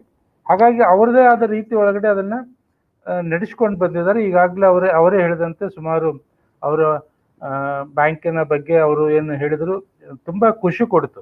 ಯಾಕಂತ ಹೇಳಿದ್ರೆ ಸಮಕಾಲೀನ ಬ್ಯಾಂಕ್ಗಳಾಗಿರೋದ್ರಿಂದ ಮತ್ತು ಈ ಬೆಳ್ಳಿ ಹಬ್ಬದ ಈ ಸಂದರ್ಭದೊಳಗಡೆ ವಿಶೇಷವಾಗಿ ಉಪನ್ಯಾಸ ಮಾಲೆ ಅಂತ ಹೇಳಿ ನಾವೇನು ಈ ಕಾರ್ಯಕ್ರಮ ಹಮ್ಮಿಕೊಂಡಿದ್ವಿ, ಇದರೊಳಗಡೆ ವಿಶೇಷವಾಗಿ ಅತಿಥಿಗಳನ್ನ ಎಂತರನ್ನ ಕರಿತಾ ಇದ್ವಿ ಅಂದರೆ, ನಮಗೆ ಆರಂಭದಿಂದಲೂ ಸಹಿತ ನಮ್ಮೊಟ್ಟಿಗೆ ಇದ್ದು ಅವರು ಏನೂ ಹೇಳಿಲ್ಲ ಅಂದರೂ ಸಹಿತ ಅವರ ಆದರ್ಶಗಳು ಏನಿದೆ, ಉದಾಹರಣೆಗೆ ಸಿಬ್ಬಂದಿ ಅಂತ ನೇಮಕಾತಿ ಅಂತ ವಿಷಯ ಏನಿದೆಲ್ಲ, ವಿಶೇಷವಾಗಿ ಈ ಸಂದರ್ಭದೊಳಗಡೆ ಒಂದು ಮಾತನ್ನು ನಾನು ನೆನಪು ಮಾಡಿಕೊಡ್ತಾ ಇದ್ದೇನೆ. ಏನಂತ ಹೇಳ್ತಂದ್ರೆ, ನನ್ನ ಬ್ಯಾಂಕಿನ ಸಿಬ್ಬಂದಿಗಳ ನೇಮಕಾತಿಯ ಸಂದರ್ಭದೊಳಗಡೆ ವಿಶೇಷವಾಗಿ ಇಲಾಖಾಧಿಕಾರಿಗಳು ನಮ್ಮ ಮೇಲೆ ನೋಟಿಸ್ ಕೊಟ್ಟು ನಮ್ಮ ಬೋರ್ಡನ್ನು ಸೂಪರ್ಸೀಡ್ ಮಾಡ್ತೀವಿ ಅಂತ ಹೇಳಿ ಅನ್ನೋಷ್ಟರ ಮಟ್ಟಿಗೆ ಆ ಒಂದು ವಿಷಯವನ್ನು ತಗೊಂಡೋದ್ರು. ಅಂದರೆ ನೇಮಕಾತಿ ಅನ್ನೋದು ಅಷ್ಟೊಂದು ಮಹತ್ವದ ವಿಷಯ. ಅಂಥ ವಿಷಯವನ್ನೇ ಅವರು ತಮ್ಮ ಆಡಳಿತ ಮಂಡಳಿ ಯಾವ ಒಬ್ಬ ಸದಸ್ಯನೂ ಸಹಿತ ನೇಮಕಾತಿ ಪ್ರಕ್ರಿಯೆ ಒಳಗಡೆ ಇರದೇನೆ ನಮ್ಮ ಬ್ಯಾಂಕಿಗೆ ಅಥವಾ ನಮ್ಮ ಬ್ಯಾಂಕಿನ ಆಡಳಿತ ಮಂಡಳಿಗೆ ಅದರ ಜವಾಬ್ದಾರಿ ಕೊಡೋದ್ರ ಮೂಲಕ ಆ ರೀತಿಯ ಒಂದು ವಿಚಾರವನ್ನು ಇಟ್ಟುಕೊಂಡು ಅವರು ಸಂಸ್ಥೆಯನ್ನು ಆರಂಭ ಮಾಡಿದ್ದಾರೆ. ಅವರ ವಿಷಯ, ಆ ಸಂಸ್ಥೆಯ ಬಗ್ಗೆ ಇವತ್ತು ಅವ್ರೇನು ಹೇಳಿದ್ದಾರೆ ಅದು ಈ ಒಂದು ಬೆಳ್ಳಿ ಹಬ್ಬದ ಸರಣಿ ಕಾರ್ಯಕ್ರಮದೊಳಗಡೆ ಅತ್ಯಂತ ಪ್ರಸ್ತುತ ಐತೆ. ಯಾಕಂದರೆ ನಮ್ಮ ಸಮಕಾಲೀನ ಸಹಕಾರಿ ಬ್ಯಾಂಕ್ಗಳ ಕುರಿತು ಇವತ್ತು ಅವರೇನು ಹೇಳಿದ್ದಾರೆ ನನಗಂತೂ ತುಂಬ ಖುಷಿಯನ್ನು ಕೊಟ್ಟಿದೆ. ಅದು ಇವತ್ತಿನ ಅತಿಥಿಗಳಾಗ ಆಗಮಿಸಿರ್ತಕ್ಕಂಥ ಸಂಡೂರು ಪಟ್ಟಣ ಸಹಕಾರಿ ಬ್ಯಾಂಕಿನ ಅಧ್ಯಕ್ಷರು ಆಗಿರತಕ್ಕಂಥ ಮತ್ತು ಸಂಡೂರಿನೊಳಗಡೆ ಗಣಿ ಉದ್ಯಮ ನಡೆಸ್ತಿರುವಂಥ ಸನ್ಮಾನ್ಯ ಶ್ರೀ KS ನಾಗರಾಜರವರು ಇವತ್ತೇನು ತಮ್ಮ ವಿಷಯವನ್ನು ಹಂಚಿಕೊಂಡ್ರು ತುಂಬ ಸಂತೋಷ ಆಗಿದೆ. ಅದನ್ನು ಬಿಟ್ಟರೆ ಅಂದರೆ ಇವತ್ತಿನ ಉಪನ್ಯಾಸ ಮಾಲೆ, ವಿಶೇಷವಾಗಿ ಉಪನ್ಯಾಸ ಮಾಲೆಯೊಳಗಡೆ ನಾವು ವರ್ಷ ಪೂರ್ತಿ ಪ್ರತಿ ಶನಿವಾರ ಒಟ್ಟು 52 ಕಾರ್ಯಕ್ರಮಗಳನ್ನ ಉಪನ್ಯಾಸ ಅಂತ ಅಂದ್ಕೊಂಡಿದ್ವಿ. ಸಹಜವಾಗಿ ನವರಾತ್ರಿಯ ಸಂದರ್ಭದೊಳಗಡೆ ಬಂದಿರುವಂಥ ಈ ಶನಿವಾರವನ್ನು ವಿಶೇಷವಾಗಿ ನವರಾತ್ರಿ ಕುರಿತಾಗಿ ಒಂದಿಷ್ಟು ಉಪನ್ಯಾಸ ಮಾಲೆ ಇಡೋಣ ಅಂತ ಹೇಳಿ ನಾವು ಯೋಚನೆ ಮಾಡಿದಾಗ ವಿಶೇಷವಾಗಿ ಸನ್ಮಾನ್ಯ ಶ್ರೀ ಸೂರ್ಯಪ್ರಕಾಶ್ ಪಂಡಿತ್ರವರು ಹೇಳಿದಂಗೆ ಅದರ ಸಂಪೂರ್ಣ ಜವಾಬ್ದಾರಿ ಅಂದರೆ ಉಪನ್ಯಾಸದ ಸಂಪೂರ್ಣ ಜವಾಬ್ದಾರಿಯನ್ನು ನಮ್ಮ ಆಡಳಿತ ಮಂಡಳಿ ಸದಸ್ಯರುಗಳಾದ ಒಂದು ಅಮೃತ್ ಜೋಶಿ ಮತ್ತು ಅಕ್ಕಿ ಮಲ್ಲಿಕಾರ್ಜುನ್ ಇವರಿಬ್ಬರು ನೇತೃತ್ವದೊಳಗಡೆ ಅದನ್ನು ಕೊಟ್ಟಿದ್ವಿ. ಹಾಗಾಗಿ ಅಮೃತ್ ಜೋಶಿ ಅವರು ವಿಶೇಷವಾಗಿ ಸನ್ಮಾನ್ಯ ಶ್ರೀ ಸೂರ್ಯಪ್ರಕಾಶ್ ಪಂಡಿತ್ರವ್ರ ಹತ್ರ ಮಾತಾಡಿ ಅವ್ರ ಆರಂಭದೊಳಗಡೆ ಹೇಳಿದರು. ಅದು ತುಂಬ ಖುಷಿ ಕೊಡ್ತೆ. ಏನಂತ ಹೇಳಿದ್ರೆ ಆಚಾರ ಮತ್ತು ಆಚಾರದ ಹಿಂದೆ ಇರುವಂಥ ವಿಚಾರಗಳನ್ನ ನಾವು ಅರ್ಥ ಮಾಡ್ಕೊಂಡ್ರೆ ಒಟ್ಟಾರೆ ಇವತ್ತಿನ ಇಡೀ ಕಾರ್ಯಕ್ರಮದ ಒಂದು ಅರ್ಥ ಆ 2 ಶಬ್ದದೊಳಗಡೆ ಇದೆ ಅಂತ ನಾನು ಭಾವಿಸ್ತೀನಿ. ನಾವು ಆಚಾರವನ್ನು ಇಟ್ಕೊಂಡು ನಾವು ಮಾಡ್ತಿರ್ಬೇಕಾದ್ರೆ ಅದರ ಹಿನ್ನೆಲೆ ಒಳಗಡೆ ಒಂದಿಷ್ಟು ವಿಚಾರಗಳಿದೆ. ಆ ವಿಚಾರಗಳನ್ನು ನಾವು ಅರ್ಥ ಮಾಡ್ಕೋಬೇಕು ಅನ್ನೋದು ಏನಿದೆ ಅಲ್ಲ, ಅದು ಅತ್ಯಂತ ಪ್ರಸ್ತುತ ಇತ್ತು. ಸುಮಾರು 1.5 ಗಂಟೆವರೆಗೆ ಸನ್ಮಾನ್ಯ ಶ್ರೀ ಸೂರ್ಯಪ್ರಕಾಶ್ ಅವರು ಪಂಡಿತರವರು ಅತ್ಯಂತ ಅದ್ಭುತವಾದ ರೀತಿ ಒಳಗಡೆ ಕಾರ್ಯಕ್ರಮವನ್ನು ನಡೆಸಿಕೊಟ್ಟಿದ್ದಾರೆ. ಅದು ಯೂಟ್ಯೂಬ್ ಅಥವಾ ಫೇಸ್ಬುಕ್ ಇರ್ಬೋದು ಅಥವಾ ಇವತ್ತಿನ ಏರ್ ಮೀಟ್ನೊಳಗಡೆ ಸಹಿತ ಸಾಕಷ್ಟು ಪ್ರಶಂಸೆಗಳು ಸಹಿತ ಕೇಳಿ ಬಂದಿದೆ. ಹಾಗಾಗಿ ಇವತ್ತಿನ ಕಾರ್ಯಕ್ರಮದ ಒಂದು ಸಾರ್ಥಕತೆಯನ್ನು ಆಗಿರಬೇಕಾದ್ರೆ ಅಥವಾ ಒಂದು ಕಾರ್ಯಕ್ರಮ ಯಶಸ್ವಿಯಾಗಿರಬೇಕಾದ್ರೆ ಆ ಕಾರ್ಯಕ್ರಮದ ಆ ಒಂದು ಯಶಸ್ಸಿನ ಸಂಪೂರ್ಣ ಶ್ರೇಯಸ್ಸು ಸನ್ಮಾನ್ಯ ಶ್ರೀ ಸೂರ್ಯಪ್ರಕಾಶ್ ಪಂಡಿತರವರಿಗೆ ಸಲ್ಲುತ್ತೆ. ಅವರಂಥ ಪಂಡಿತರು ಬಂದು ಇವತ್ತಿನ ನಮ್ಮ ಕಾರ್ಯಕ್ರಮದೊಳಗಡೆ ಉಪನ್ಯಾಸ ನೀಡಿರುವುದು ನಮ್ಮೆಲ್ಲರಿಗೂ ಸಹಿತ ಅತ್ಯಂತ ಗೌರವತೆಯಿಂದ ಇದೆ. ಅವರಿಗೆ ವಿಶೇಷವಾದ ಧನ್ಯವಾದಗಳನ್ನು ಸಹಿತ ಈ ಒಂದು ಸಂದರ್ಭದೊಳಗಡೆ ಹೇಳ್ತೀನಿ. ವಿಶೇಷವಾಗಿ ನಮ್ಮ ಉಪನ್ಯಾಸ ಮಾಲೆಯೊಳಗಡೆ ತಮ್ಮಂತಹ ಪಂಡಿತರು ಬಂದು ಆ ಉಪನ್ಯಾಸ ಮಾಲೆಯನ್ನು ನಡೆಸಿಕೊಡೋದ್ರ ಮೂಲಕ ನಮ್ಮೆಲ್ಲ ಗ್ರಾಹಕರಿಗೆ ಒಂದಿಷ್ಟು ನೀವೇ ಹೇಳಿದಂತೆ ಆಚಾರ ಮತ್ತು ಅದರ ಹಿಂದಿನ ವಿಚಾರಗಳನ್ನ ತಿಳಿಸಿಕೊಟ್ಟಿದ್ದೀರಿ. ಹಾಗಾಗಿ ಈ ಕಾರ್ಯಕ್ರಮದ ಯಶಸ್ಸಿನೊಳಗಡೆ ಮತ್ತೊಮ್ಮೆ ತಮಗೆ ಅಭಿನಂದನೆಗಳನ್ನು ಸಲ್ಲಿಸ್ತಾ ನನ್ನ ಮಾತುಗಳನ್ನು ಮುಗಿಸ್ತೇನೆ. ಜೈ ಹಿಂದ್, ಜೈ ಸರ್ಕಾರ. ಅಧ್ಯಕ್ಷೀಯ ನುಡಿಗಳನ್ನಾಡಿದ ನಮ್ಮ ಬ್ಯಾಂಕಿನ ಅಧ್ಯಕ್ಷರಿಗೆ ಧನ್ಯವಾದಗಳು. ನಾಳಿನ ಬೆಳ್ಳಿ ಹಬ್ಬದ ಸರಣಿ ಕಾರ್ಯಕ್ರಮ ಕನ್ನಡದ ಜನಪದ ಸೊಗಡಿನ ಕಾರ್ಯಕ್ರಮ ವಿಕಾಸ್ ಒಗಟೊಗಟು ಹೊಸಪೇಟೆ ಆಕಾಶವಾಣಿಯಲ್ಲಿ ರೇಡಿಯೋ ತರಂಗ 100.5 ಸಾಯಂಕಾಲ 5ರಿಂದ 5:30ರವರೆಗೆ ತಪ್ಪದೆ ಕೇಳಿ. ಇದೀಗ ಕಾರ್ಯಕ್ರಮದ ಕೊನೆಯ ಘಟ್ಟಕ್ಕೆ ಆಗಮಿಸಿದ್ದೇವೆ. ಅಂತಿಮವಾಗಿ ವಂದನಾರ್ಪಣೆ ಸಲ್ಲಿಸುವಂತೆ ನಮ್ಮ ಬ್ಯಾಂಕ್ನ ವ್ಯವಸ್ಥಾಪಕಿಯಾದ ಶ್ರೀಮತಿ ಅಶ್ವಿನಿ ಎಲ್ ದೇಸಾಯಿ ಇವರನ್ನು ಕೋರುತ್ತೇನೆ.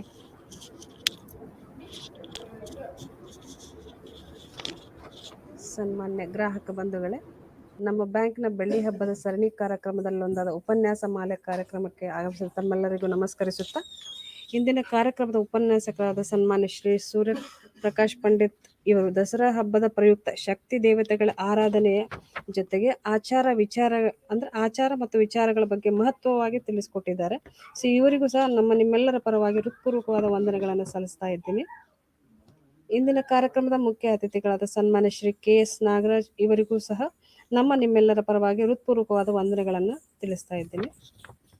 ಇಂದಿನ ಉಪನ್ಯಾಸ ಮಾಲೆ ಕಾರ್ಯಕ್ರಮದ ಅಧ್ಯಕ್ಷತೆಯನ್ನು ವಹಿಸಿಕೊಂಡು ಸಮಾರಂಭಕ್ಕೆ ಶೋಭೆಯನ್ನು ತಂದ ನಮ್ಮ ಬ್ಯಾಂಕಿನ ಅಧ್ಯಕ್ಷರಾದ ಸನ್ಮಾನ್ಯ ಶ್ರೀ ವಿಶ್ವನಾಥ್ ಚ ಹಿರೇಮಠರವರಿಗೂ ಸಹ ತಮ್ಮೆಲ್ಲರ ಪರವಾಗಿ ಹೃತ್ಪೂರ್ವಕವಾಗಿ ವಂದಿಸುತ್ತಿದ್ದೇನೆ. ಧನ್ಯವಾದಗಳು. ಅಂತೆಯೇ ಇಂದಿನ ಉಪನ್ಯಾಸ ಮಾಲೆ ಕಾರ್ಯಕ್ರಮಕ್ಕೆ ಆಗಮಿಸಿದ ನಮ್ಮ ಬ್ಯಾಂಕಿನ ನಿರ್ದೇಶಕರುಗಳಿಗೆ, ಸದಸ್ಯರುಗಳಿಗೆ, ಗ್ರಾಹಕರುಗಳಿಗೆ, ಎಲ್ಲಾ ಮಾಧ್ಯಮ ವರ್ಗದವರಿಗೂ ಹಾಗೂ ಎಲ್ಲಾ ಸಿಬ್ಬಂದಿ ವರ್ಗದವರಿಗೂ ನಿಮ್ಮೆಲ್ಲರ ಪರವಾಗಿ ನನ್ನ ವೈಯಕ್ತಿಕವಾಗಿ ಹೃತ್ಪೂರ್ವಕವಾದ ವಂದನೆಗಳನ್ನು ಸಲ್ಲಿಸ್ತಾ ಇದ್ದೇನೆ. ವಂದನೆಗಳು. ವ್ಯವಸ್ಥಾಪಕಿಯಾದ ಶ್ರೀಮತಿ ಅಶ್ವಿನಿ ಎಲ್ ದೇಸಾಯಿ ಇವರಿಗೆ ಧನ್ಯವಾದಗಳು. ಆತ್ಮೀಯ ಗ್ರಾಹಕ ಬಂಧುಗಳೇ, ಮುಂದಿನ ಶನಿವಾರದಂದು ಇದೇ ಸಮಯ ಅಂದರೆ ಸಂಜೆ 6ರಿಂದ 7:30 ಕಾರ್ಯಕ್ರಮದಲ್ಲಿ ಭೇಟಿಯಾಗೋಣ. ಎಲ್ಲರಿಗೂ ಸಹಕಾರಿ ವಂದನೆಗಳು.